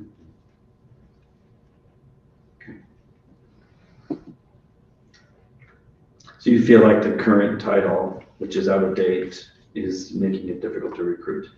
We have not tried, but no way, just the looks you guys gave us on that tongue twister of a title, it's hard to determine from that title what it does. So people won't necessarily click through a posting that doesn't make sense to them. Okay. Alder Santiago. I got one clarification. If I heard correctly, you said that we have to approve the name first, then you're gonna go to the union. So there might be changes to the duties of what he does or she. So the unions have an opportunity to bargain on a job description, not necessarily dictate to us. Well, there could be changes. There could be minor changes, Okay. but Well, the minor. core, management has an opportunity to outline the roles and I responsibilities. want to make sure, from all the first I asked, it's gonna be the same duties, but then you said it's gotta be approved and go back to the union, so that might be some changes there. So you say minor changes? It generally, they ask questions more than they change language. Thank you. Thank you, Alder Santiago. Alder Furlow. Thank you, Mr. Chair. I think through you, Mr. Chair, it might be helpful if we can just get a copy of that final job description and the range of salary. we can get you the draft prior to the civil service board approval. Not final until approved by the commission, that's for sure. We can get one now and then one later. Yeah, I'd like to get what I'm asking for. Sure. Yep, thank you. Which is what is before us. Yes, we will love to see that. Okay. Alder Douglas. Yeah, just one question. Fluctuation in the pay, salary from the existing to the new position, is there? So just as a way of comparison, there's a $1,500 difference between the police garage assistant superintendent and the DPW, and that's just because they're in different ranges, so the scales are slightly different, but they're paid generally the same. Thank you, Mr. Chair.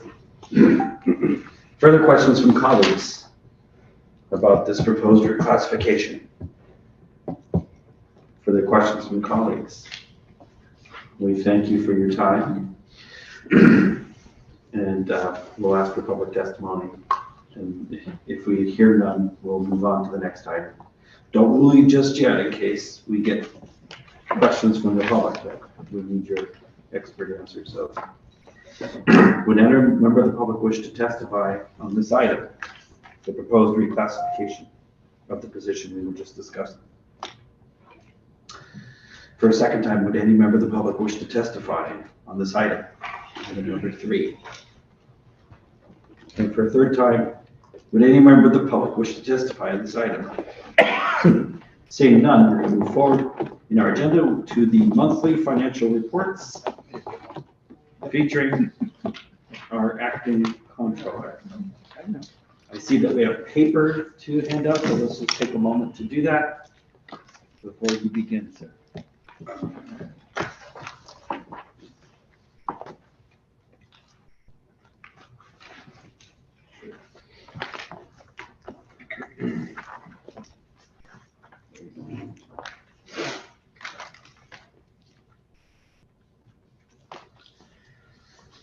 All right, thank you, Mr. Chair.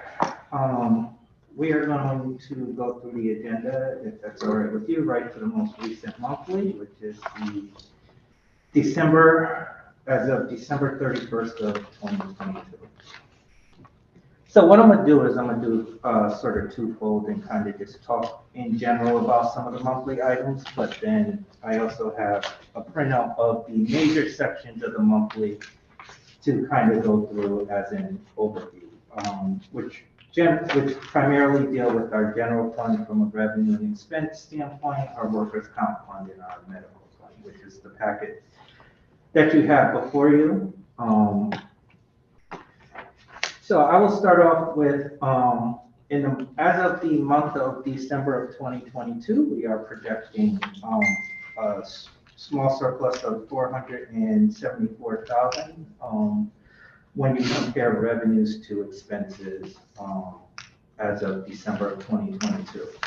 As I always mention, as we go through these numbers, this is a snapshot in time. Anything can swing the pendulum from one way to the other. If we have if we see collections drop in parking tags, ticket revenues, building permits, or we see increased expenditures in police, fire, Board of Education, I always make that caveat, that we can see anything that affects these numbers from one month to the other. Again, it can also go in the other way. We can see increased collections or a decrease in expenditures or whatever the case is. So I will just go through the monthly report as you see. Now again, because the monthly report is now 108 pages because we added things, I didn't print everything out, but I will reference some items that are in the monthly report that you don't have, starting with our ARPA funding. So again, on the monthly report, our ARPA funding starts on page 4 and goes through, again, this is not in the packet that you have, but goes through page, my apologies, computer is page 19. So again, what we do is this board has approved a lot of the ARPA funding that the city received.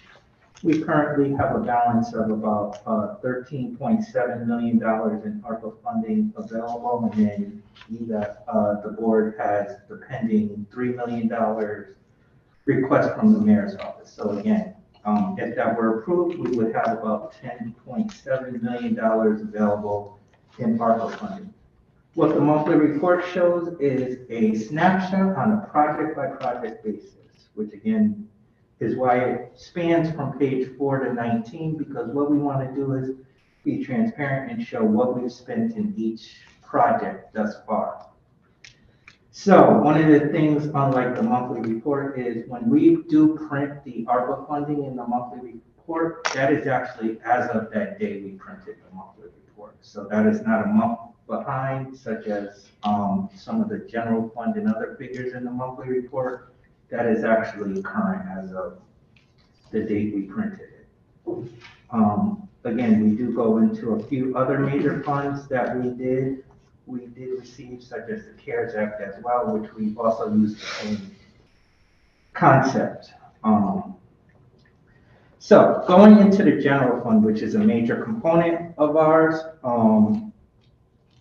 I will refer to page 4 on your packet, which is what I'll start talking about, which is the revenue section for the general fund.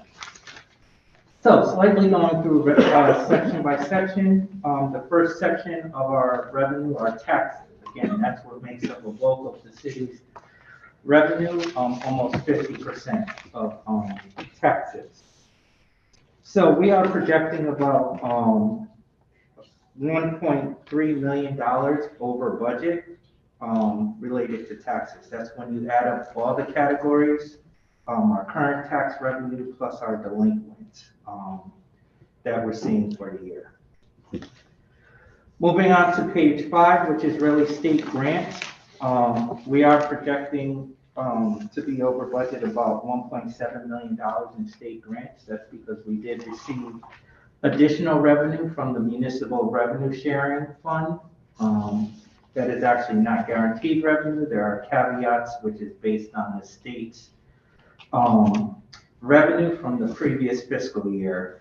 If there's a surplus in that account, they have a formula for divvying that money up. So the city did see a surplus, so the city did realize about $1.4 million in additional revenue from the state side.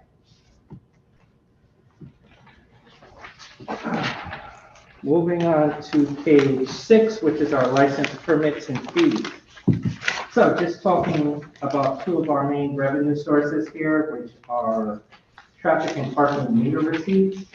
We are slightly projecting to be down in budget by about $450,000. Again, that's one of those areas where we kind of take it on a month-by-month basis. To be very honest, last fiscal year, we did see a drop in collections at one point around the same time this year, and then they had a really strong last quarter of the fiscal year, and they were able to make budget. So again, that's something that we're going to monitor throughout the fiscal year. We are projecting to be on budget with building permits with $15 million. Again, we know the building official, Jim Tercio, retired. My office is still talking to the acting building official at the moment to make sure that we are going to be on budget. Again, that's one of those areas that depends on the project, the timing of the pull permit. So there are some factors. So we'll continue to update that throughout the fiscal year. And then continuing on this page, slightly down the page, you have parking tax. That's our other major revenue. So that's one that we're continuing to work with TT&P on. That's an area that we do see a significant decline in the amount of tickets that have been issued for TT&P. So we are looking at the second half of the year, working with the director and the deputy director to look at what's causing that decline. Now, again, we did have vacancies in the parking enforcement officer positions in the beginning of the year. I think we still have maybe one or two still vacant at the moment. So again, that will certainly cause the drop in revenue as well. And so on this page, the only other area I want to highlight is interest income. So again, that's interest that we earn from our bank accounts. You know, we did see a good bump up based on interest rates and investments for this year. Again, we budget very conservatively in that account because as we've seen during COVID, that can drop at any time. I mean, in fiscal year 22, I think we only realized about $300,000 in actual interest earned from our bank account. So that's why it's such a large increase. But again, we budget very conservatively because that's based on the market and what banks are doing. So that's really a good story for us on a revenue side during the fiscal year. Moving on to page 7. The area I do want to highlight on page 7, which is right after section 4. I know this is small to read, but this is how it prints. Real estate conveyance tax. So right now, as of December, we're about $250,000 ahead of budget. So that was as of December. We still have a whole half of the year to go. So again, that's been a really good story for the city as well. That we look at that funding as well. Overall, between any of the accounts that are running in a deficit or deficiency, and any accounts that are over, because there's a lot of smaller accounts that I'm not gonna go through for the entire page, but overall, we're looking at about 1.5 million ahead of revenue for the year. So again, we're gonna take a look at, you know, maximizing as much revenue as we can, working with departments to see what the trends are for the second half of the year.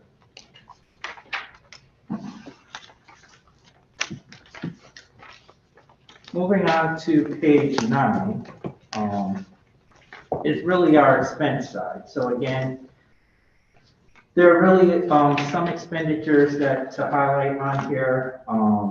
Overall, we really are seeing a year in expenditure savings on various departments. I'll just highlight some of our major departments, such as the police department. So in the monthly report, there's a previous page to this that I didn't print out, but it kind of just shows what we're averaging in salaries versus overtime versus non-personnel. You know, we've been showing in the monthly report that we are expected to exceed the overtime budget for police. But the savings and the surplus in this department comes because we have lapsed salary savings within that department. Again, we've had an average of between 70 to 80 vacancies, I believe, during the month for the police department as we promote, usually from one rank to the other, or, you know, the chief has a recruitment effort going on with the police department, but there's still vacancies, which is what's driving the overtime for this department. Again, we will be submitting the overtime transfer like we do in most years, so police will certainly be coming to talk about the overtime for their department. But again, looking at the overage and overtime versus the salary, we are projected to see savings within that department. Basically, it's the same concept for fire. That's our other major department. They did see vacancies throughout the year, not as many as the police department, but there were some vacancies. And then they have certain contractual language, such as minimum manning and a few other contractual items that require a certain amount of personnel. So when they have call-outs, holdovers, other things, that's what drives some of the overtime for the fire department. So again, they're looking at about $6.4 million which would be about $2 million over the overtime budget. But they're also looking at salary savings within their department as well to offset that overtime overage. Looking at the Board of Education, when we received their numbers as we were doing the monthly, they projected a $4.5 million deficit within their department. Now, I did talk to their CFO, and they are working on mitigating that deficit. When you look in the monthly report, which is one of the areas that added on pages, they produce their own monthly report that they present at their finance and operations meetings. So we just decided to insert that instead of creating our own area. So that will give you some of the detail on what they're looking at. But as of December, they were projecting a $4.5 million deficit. Hopefully, the city has to cover that deficit, and they're working on maximizing the grants that they use within the department. They're looking at personnel hiring, so on and so forth at the Board of Ed. So we'll certainly keep this board updated on the Board of Education expenditures, but as of December, they were projecting a $4.5 million deficit. And the next, so on page 10, this just kind of gives a breakout of where we are with certain areas, such as debt service. We're projecting to meet all our debt service payments as we have throughout all the years. The area to highlight on this page, which we'll get into a little bit more, is medical. We were projecting about $91.7 million in a general fund contribution to the medical fund, which we'll get into the last area. We are looking at slightly over the workers' compensation budget. Those are all the claims that we settled. We have taken a very aggressive approach to workers' comp and trying to get employees returned to work. We've been working with our third-party administrator on just looking at all our claims as well. One of the areas that did hit us this fiscal year on the expense side was our insurance. Just to highlight that, you'll notice we're about $1.4 million over budget. So the city is self-insured, but there are still insurance policies that we have to cover: general liability, employee, commercial, things like that. Our insurance coverage is really dictated by the insurance market. Just to equate it, how your own personal insurance goes up for auto or homeowners. The city has that on a granular level.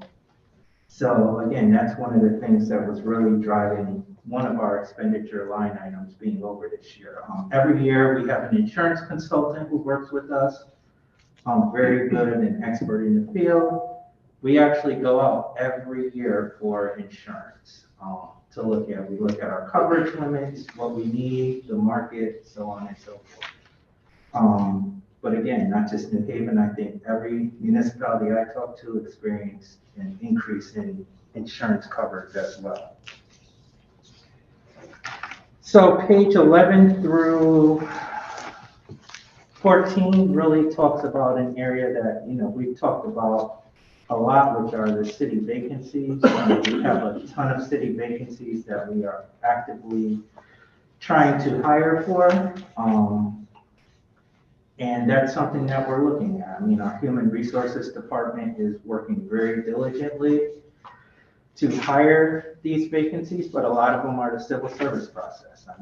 To be very frank, not enough time in the day or enough bodies to do every single test. So we are prioritizing what we hire for. But, we're looking at revenue generating positions, offices, office structure, things like that. We don't have a hiring freeze or anything on like that.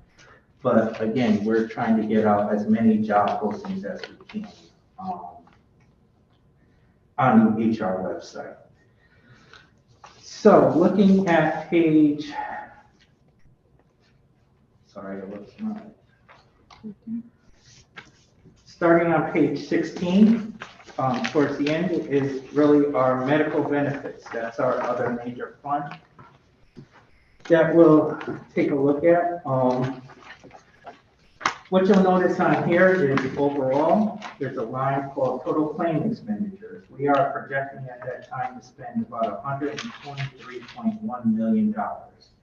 So remember, this fund, the medical fund, pays for all active and retiree medical. Now that is down, that is projected to be down about $3.4 million from the previous year. As we talked about prior, during the COVID years, we've seen some savings. In the last year and a half, we've certainly seen an increase in medical costs. I've always said that some of that is one-time revenue, one-time cost because of COVID primarily. And what we're looking at is what is going to be the new baseline. So I talked about that prior, about starting and looking at the new baseline in the second half of last fiscal year, which is really where we've seen increased costs, and going into this fiscal year.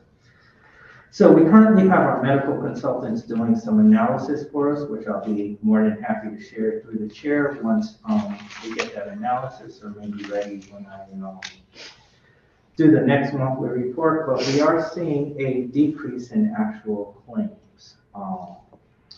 Now, again, medical is one of those things. Again, remember, one thing can swing the numbers the complete other way. So that's why we constantly monitor this on a monthly basis.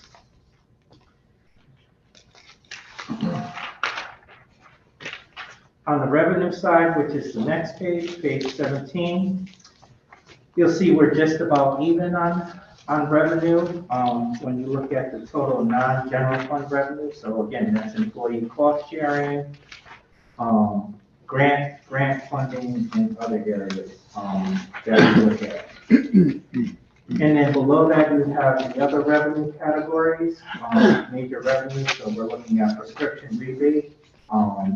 That's a revenue that we've seen come in.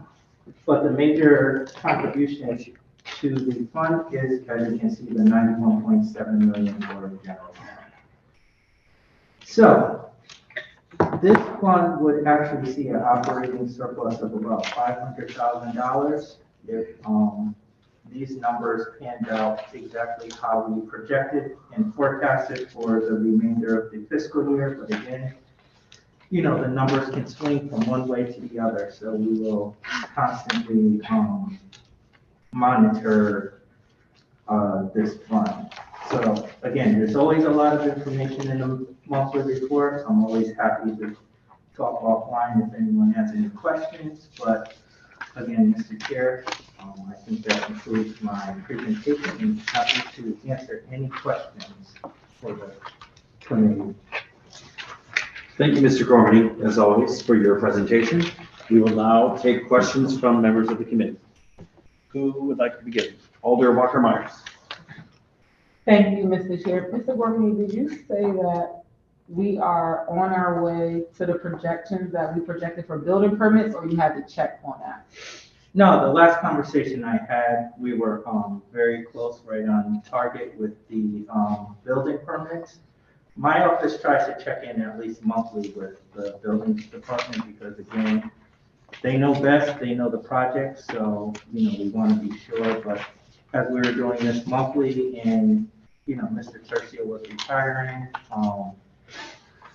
we were on target for the 15 million. I had a brief conversation with Mr. Walsh, the acting building department. We're going to have a more in-depth conversation in the next couple of weeks, to be honest with you, to make sure we're still on that target, or is he seeing something that will give us more or less? Thank you. Thank you, Mr. Chair.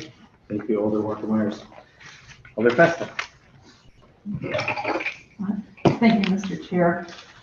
So, question regarding our pension returns.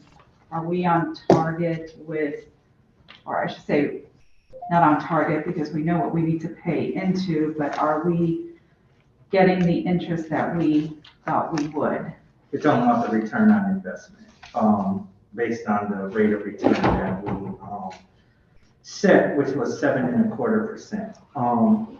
that was one of the areas that I was checking on prior to coming. I did not get the answer, but through the chair, I'll be certainly happy to send that information over to you.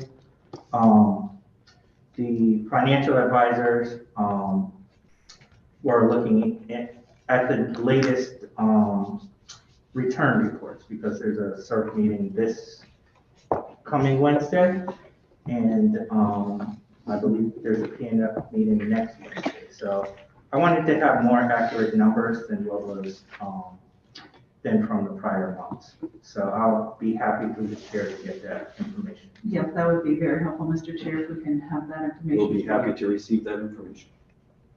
Thank you. Questions from colleagues about this monthly financial report? Alder Frith. Thank you, Mr. Chair. Thank you, Mr. Gorman, as always, for your thorough presentation. And running through these numbers, you're very clear. It's very appreciated how clear you are, and you take these reports and make sense out of it. But I'm saying this because I'm frustrated. And I don't know how much you'll be able to help my frustration unless you have Tylenol. But so I'm going to just ask a couple of questions, if I may, Mr. Chair, and I believe it is in sync with this. If not, if you give me a little bit of latitude, and I think it will come right back around. How much of our city is back at work in person? If we don't have that answer, if I can get that, city staff.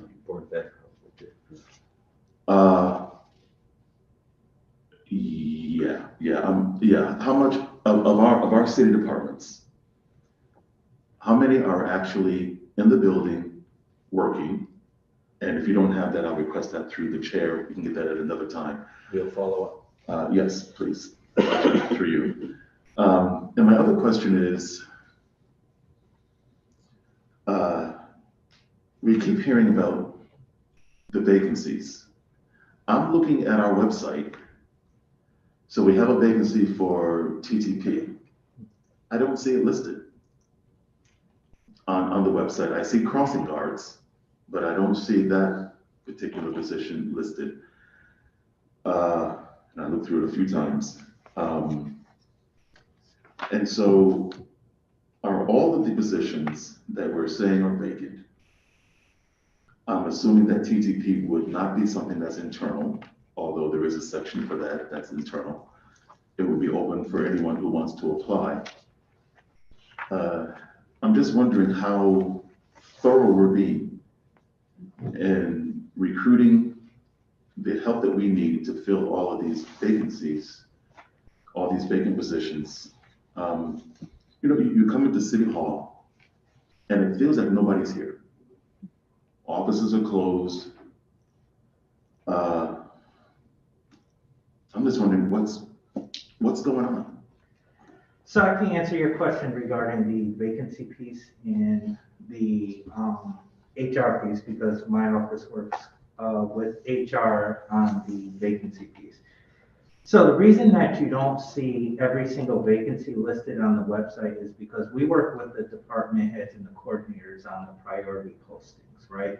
And what that means is we post the positions looking at department heads that we can try to fill quickly. And the reason we do that is a lot of these positions are civil service tested, right? What you don't want in this current climate is to have a position for people to apply for a position and waiting for 2 months for a test, right? Because then they're not waiting 2 months for the city to get back to them. They're actively recruiting for jobs, right?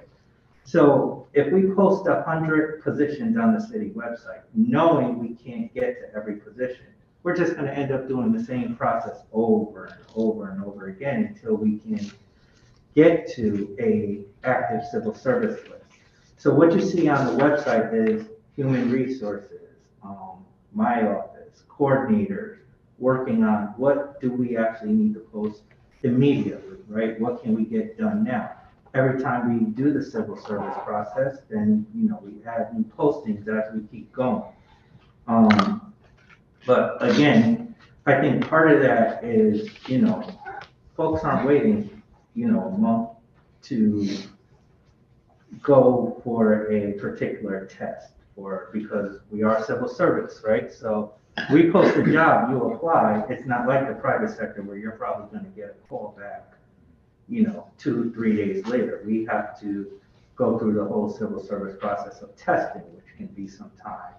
Then we got to score it. Then we got to do the interviews, right? So please, excuse my ignorance with this. There's something I'm just not catching. Yeah. So we have vacancies in TTP. Yep. How are we gonna fill those positions? How does anyone know that he needs, that office needs to, because we're losing revenue because we're short these enforcement officers. So how are these positions being filled if they're not posted anywhere?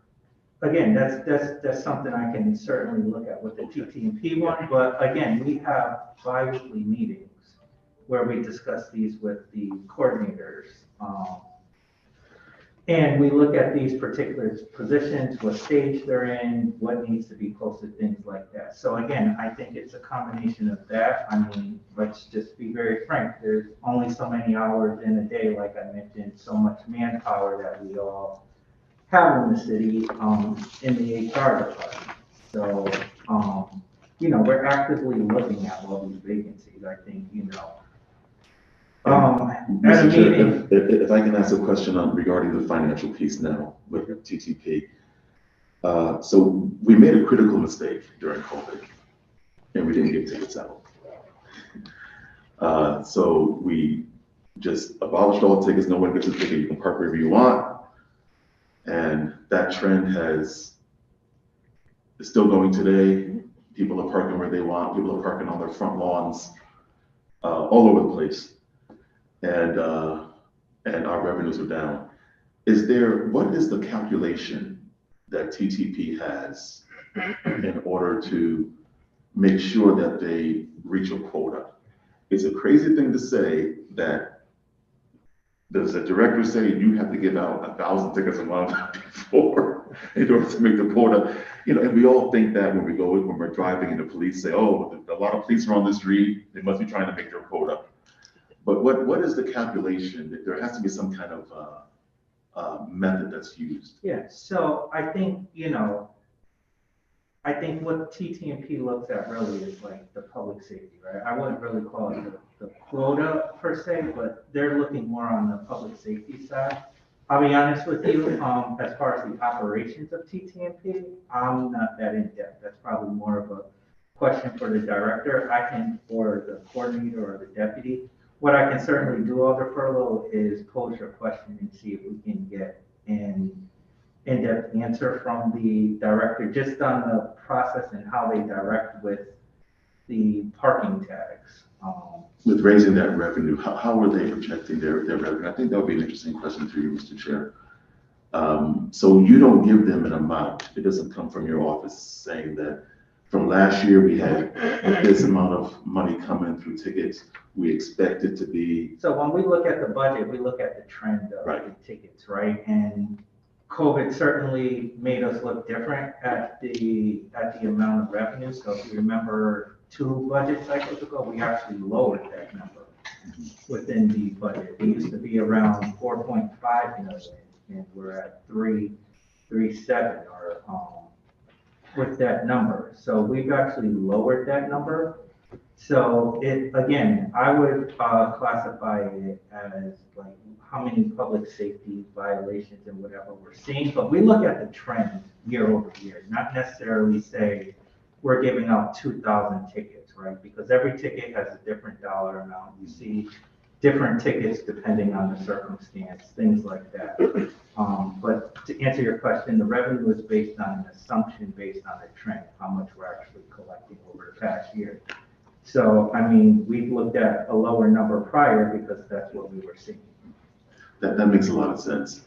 And once again, Mr. Marty, thank you. Thank you for your explanation. No, I appreciate the question. Thank you for coming before us. That's all I have, Mr. Chair. Thank you. Thank you, Alder Furlow. I will definitely be pleased to follow up with Mr. Gorman about further information we can get from TTP. I would also note that it won't be long before they are before us to describe their program their operation and what kind of enforcement regimen they'll have next year. It should be reflected in the budget. So I can ask those questions then, Mr. You Chair. can. Thank you very much. Further questions from colleagues? And before I call on you, Alder Fest, I'm just going to check to see if colleagues who have not yet asked questions have questions on the monthly financial report. Seeing none, Alder Fest. Thank you, Mr. Chair. Just staying on the topic of vacancies, we still haven't hired a city controller after we made changes to the salary. How is that looking? Are people applying? If they're not, why? And how, is there something else, other incentives that we can put into play to help fill these positions? And Yeah. and that's not the only one that's like on a high level. There's also Director of Parks and Rec, Deputy Director of Parks and Rec, Chief of Operations. Those are all important positions and same questions. Yeah, so I think, 3 of those positions that you mentioned, the Deputy Director of Parks and Public Works, we actually just hired for. So, that position is hired for. Director of Parks and Recreations and Chief of Operations are budgeted at $1, so those wouldn't be hired for. We do have some executive management positions that are vacant at the moment, City Controller being the longest one that has been vacant. We are currently looking at the salary structure and executive management manual to see, are we competitive with salary? What can we do? Things like that. The position that was made a key employee was actually the budget director position. So it was just that particular position, as we look at the city controller position as well. So again, we're currently reviewing executive management, and looking at what can we do with these positions. Controller, to be honest with you, has always been one that has been the hardest to fill. Even during the previous administration I was part of, when Mayor Hart first came in, that was a harder position to fill. Long hours, a lot of degree and financial experience is required for that position. So that's something that we are currently looking at now, taking another look at it. Are we the only ones that are having these problems filling these? No, I can tell you no. For example, the city of Hartford, I know their budget director and control. She is actually filling in both roles like I am. Up at the city of Hartford, as they look for she is actually the controller, but they're looking for a budget director. But again, she's filling both roles up there as well. It's the job market and being competitive with salary. That's one of the areas that we're looking at. Not just with the union contracts, but with executive management as well. So us increasing the salary of that position didn't really help. Well, remember, you didn't increase the controller. Oh, So which one? you increased the budget. Okay, yes, you're right. My apologies, yes. But are there other incentives that, and this is food for thought, you don't have to answer this, but just, a couple of days more off, vacation time or other incentives that don't necessarily, and I know what you said, there's long hours, there's a lot of work. You don't want to fall behind by adding more days off, but mental health is also important and people need time off to refresh, including yourself, who is wearing many hats. So it's also, I'll just say it's not fair to you either. Yeah, no, I appreciate that. Again, I think that's one of the things we're looking at overall, the executive management manual, as we look at that right now, in just the different positions. Again, we have to be competitive, as you heard, with the teacher's contract. I think that goes around citywide. So one of the analysis that I'm doing, which is really in draft stages right now, is looking at executive management positions and where we fall at, and some of our larger counterparts, as well as statewide, because CCM does a good job of publishing what they call a salary survey, which is not all cities and towns enter in there, but a good majority do. So you can kind of get what is a smaller town paying for their finance director and things like that. So that's what my office is in the stages of doing. Again, as we look at just the executive management manual, as we look at union contracts as well. Okay, and that was gonna be my next question. How do we compare salary-wise with others? So I'll let you continue gathering that data and we'll look forward to seeing it. So we know Absolutely. what to do as well. Thank you. Thank you, Mr. Chair. Thank you, Alder Festa. Further questions of Mr. Gormany regarding the financial report for the month of December 2022? I have just a couple. I note on page 7 of the packet that you gave us today, this is about revenue in the miscellaneous category, sale of fixed assets, a $990,000 surplus over forecasted. Was there a particular asset that we sold that yielded a great return? Yes, forgive me, Mr. Chair. It does escape me on which assets. I can absolutely give you a list through you, Mr. Chair, but we had certain sales that happened that were approved last fiscal year, but they didn't close until this fiscal year. A good example of that is like the Dixwell Plaza, as you just read, that closed. So that's because it just closed, that's recognized in this fiscal year. So we did have some assets that carried over, as well as, I believe, 1 or 2 new assets that may have sold. But I can certainly get the list from Economic Development and LCI to share with you.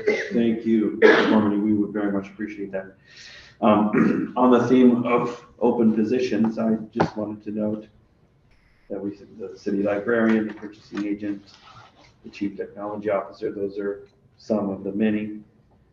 Program director nursing, these are positions that are for the annual salaries over $100,000. I assume that those are some of the salaries that are contained, that are described by or subject to the executive management manual. And so maybe we'll be seeing some proposal about that. The one I really wanted to ask about was the manager of human resources and benefits. Did we just hire someone? We did. We actually, this board actually increased the salary for that particular position. That hire was actually made in January, which is why it's in the December monthly. Mm-hmm.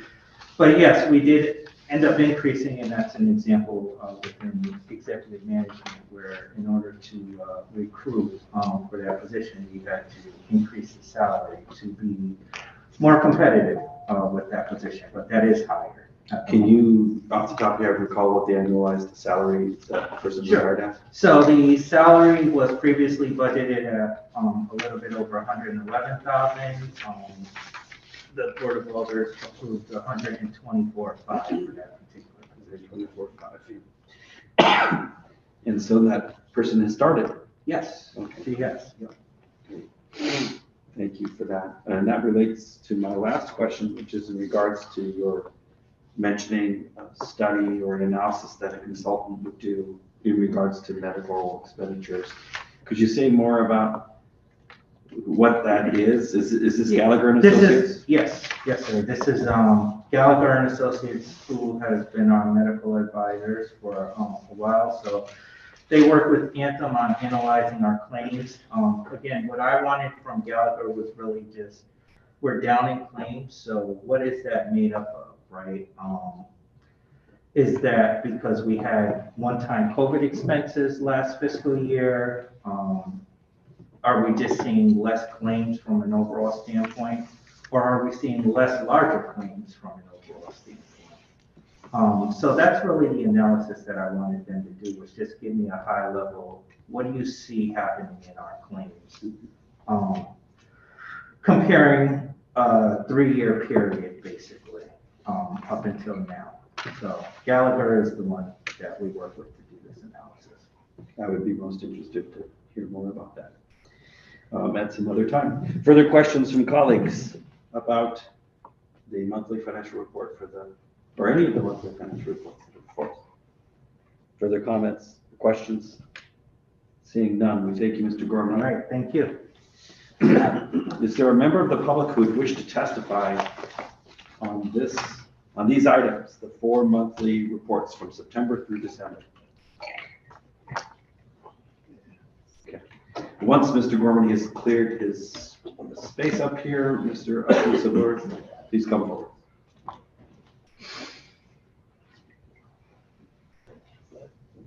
And when you are settled, please give us your name and address for the record. Thank you. Yes, good evening, all. Shafiq Abdul-Sabur, 670 Winthrop Avenue, New Haven, Connecticut, 06511. So these are questions more than they are statements. The first thing is the report, unless I missed it, did not mention anything about the Yale pilot money and the status of those payments and how they're being allocated. Also, I'll switch over to the area of police, fire, and Board of Ed, as well as the increased insurance for the self-insured insurance. So police overtime, from what I understand, the budget was set for 6 million.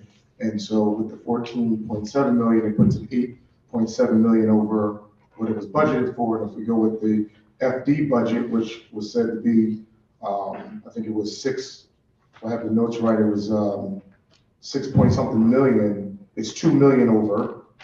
And then we add in the 4.5 million deficit projected from the Board of Ed and the $1.4 million projected from the self-insured.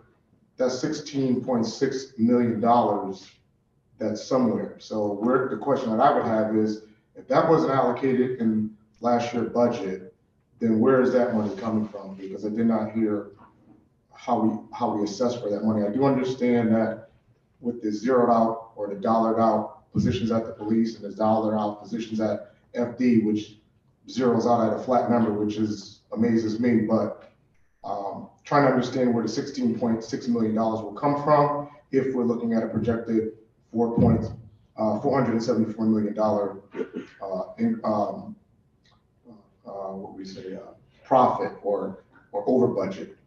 The other is the area around loss of revenue to the city because of unfilled positions. So in the FRAC meeting last week, it was reported that there's 112 unfilled city positions, non-sworn positions, so not police, not fire. And as a result of that, it was said that those positions have resulted in a loss of revenue to the city.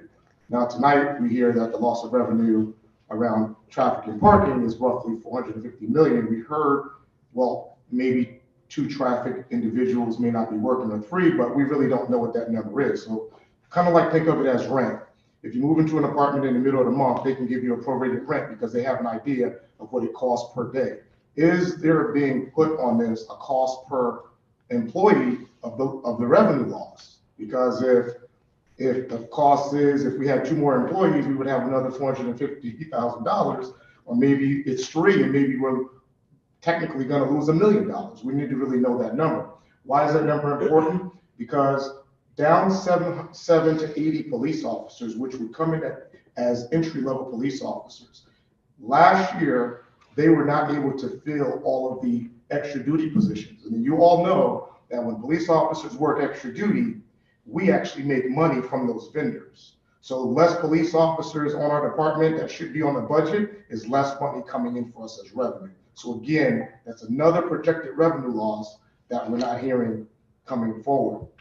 The other area is, it was mentioned about the police and fire return on the pension investment. Now, the last meeting that I was in, I believe it was November, according to police union officials and fire union officials and the gentleman that was there, he said that investment fund had taken a 30% loss.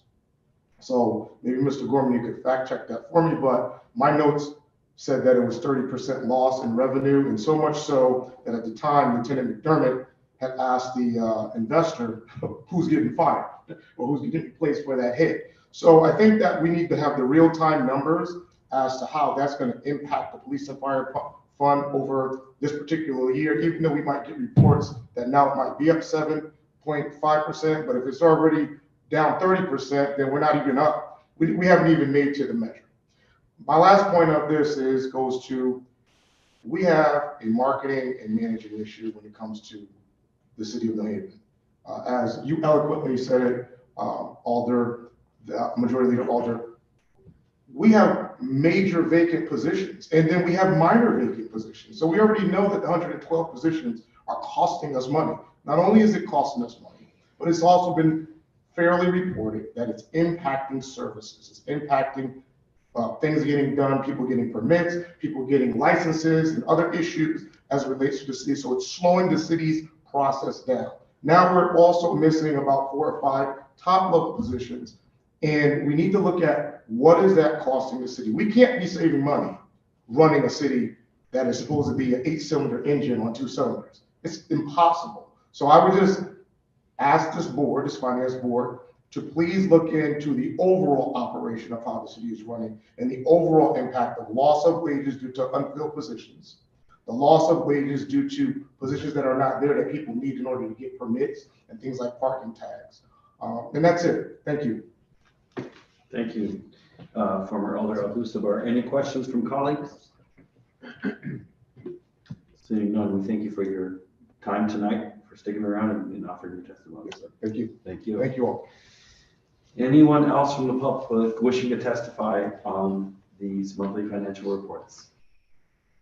Anybody from the public wishing to testify about these monthly financial reports? And for a third time, anyone here wish to testify on the monthly financial reports? Mr. Chair, I move that we close the public portion of this meeting. Second. The motion has been moved and made and seconded to close the public portion. Any discussion of the motion? Seeing none, all in favor say aye. Aye. All opposed say nay. The motion carries. The public portion is closed. Before I take any motions, let me just note for the record that item 1, the teacher's contract, is subject to the same statutory time limits as every other contract that we hear. It's my intention to leave it in committee and to write a letter to the president of the Board of Alders asking the full board to discharge it at its next regular meeting so that it may be acted on immediately. Unless there's an objection, that's what I intend to do. So no action is required this evening. The second item, the maker of that item has requested that it be given leave to withdraw. Can I hear a motion thus? So moved, Mr. Chair. Second. The motion has been made to recommend that this item be given leave to withdraw. Any discussion of that motion? Hearing none, all in favor say aye. Aye. All opposed say nay. The motion carries. We will make that recommendation. Item 3, Mr. Majority Leader. Mr. Chair, I move items 3 through 7. Second. No? I would prefer to do it one at deal a with time? number 3 separately if we can. Oh. Mr. Chair, I move item 3. Glasses are very helpful. Second. The item has been moved and seconded. Item number 3, any discussion of this motion? This is the proposed position reclassification. Is that your hand, Alder Morrison? Yes, please. Oh, I'm in agreement with this item, as it is so important that people, when they apply to a job, that they know what the job is. So often you have a job that has a title, a person stays in it for a very long time, and it turns into something else, but it's never really recognized in title and sometimes in funding. And so I'm glad to see that the city has looked at this position, recognized the need to change the actual title so they can appropriately market, I guess that's the word, for a recruit for the right person to do this job. And so I am definitely in agreement with this particular motion, because we need to start filling these positions and people need to know what positions they're stepping into. So thank you. Thank you, Alder Morrison. For the discussion of this item, Alder Festa. Thank you, Mr. Chair. I'm fine with the title change. There's no financial impact on that. The only thing is there were requests for some documents, particularly the job description. I just want to make sure that we get the draft job description so we know exactly what is being applied for. And then it sounds like it has one more step to go through and it may be updated. So maybe when that happens, we can get that as well. But other than that, I'm in support of this. Thank you.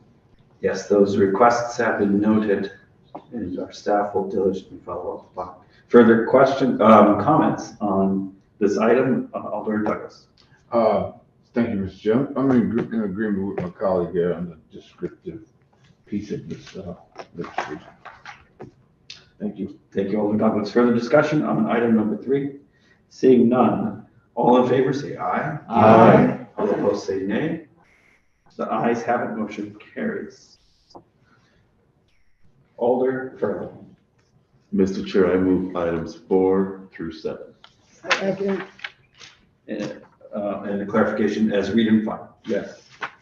As read and file. Okay. Discussion on this motion, items 4 through 7 as read and file. Any discussion? Alder Festa.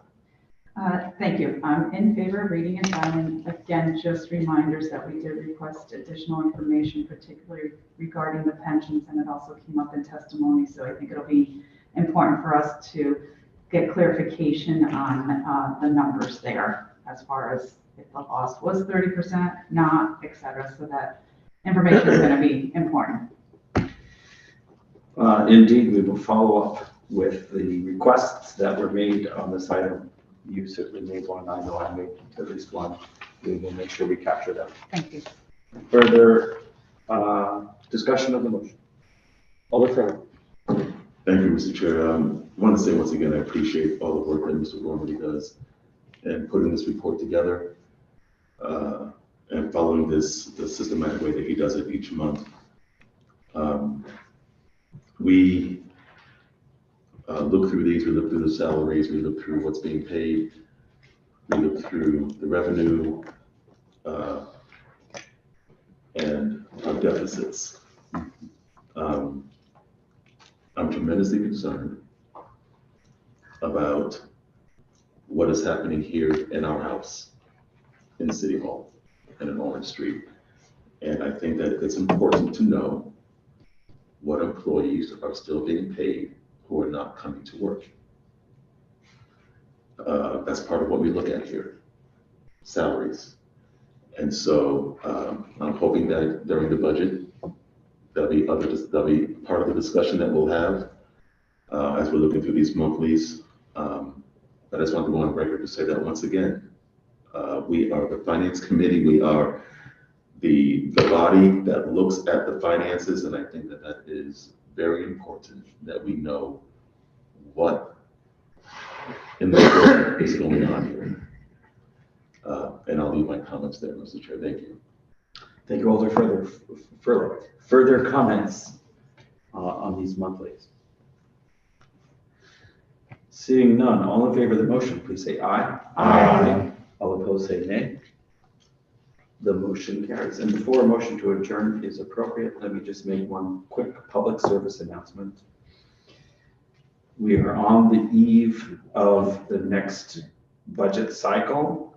By charter, the mayor must send to the Board of Alders a proposed budget for the next fiscal year at the beginning of March, which is here before we know it. And so the first meeting of the Finance Committee that will deal with the mayor's proposed budget for next fiscal year will be at our regular meeting next month. That's Monday, the 13th of March. It's our monthly meeting, so we may have some business to transact, but we'll certainly hear from Mr. Gormley. The budget overview, we will hear that. Hopefully we'll also hear an update about the grand list and about a reminder about the phase-in, so we can get our heads oriented to the major moving pieces of the budget that we will consider after that. And then our second meeting, I believe, is Thursday, the 16th, when we are scheduled to have the first set of departmental workshops, as well as the first public hearing. Just letting colleagues know that unless we change our minds, right now, all of our finance meetings on the budget are scheduled to happen here at City Hall in these chambers. We're not currently planning to have one of our public hearings or two of our public meetings at local high schools. If you have questions or concerns about that, let me know and we can talk about it further. But our next two meetings will be on Monday the 13th and Thursday the 16th, getting into the budget cycle yet again. Seeing no further questions or comments, a motion to adjourn would be appropriate. So moved. Second. The motion has been made and seconded. Any discussion? Seeing none, all in favor say aye. Aye. All opposed say nay. The motion carries. We are adjourned.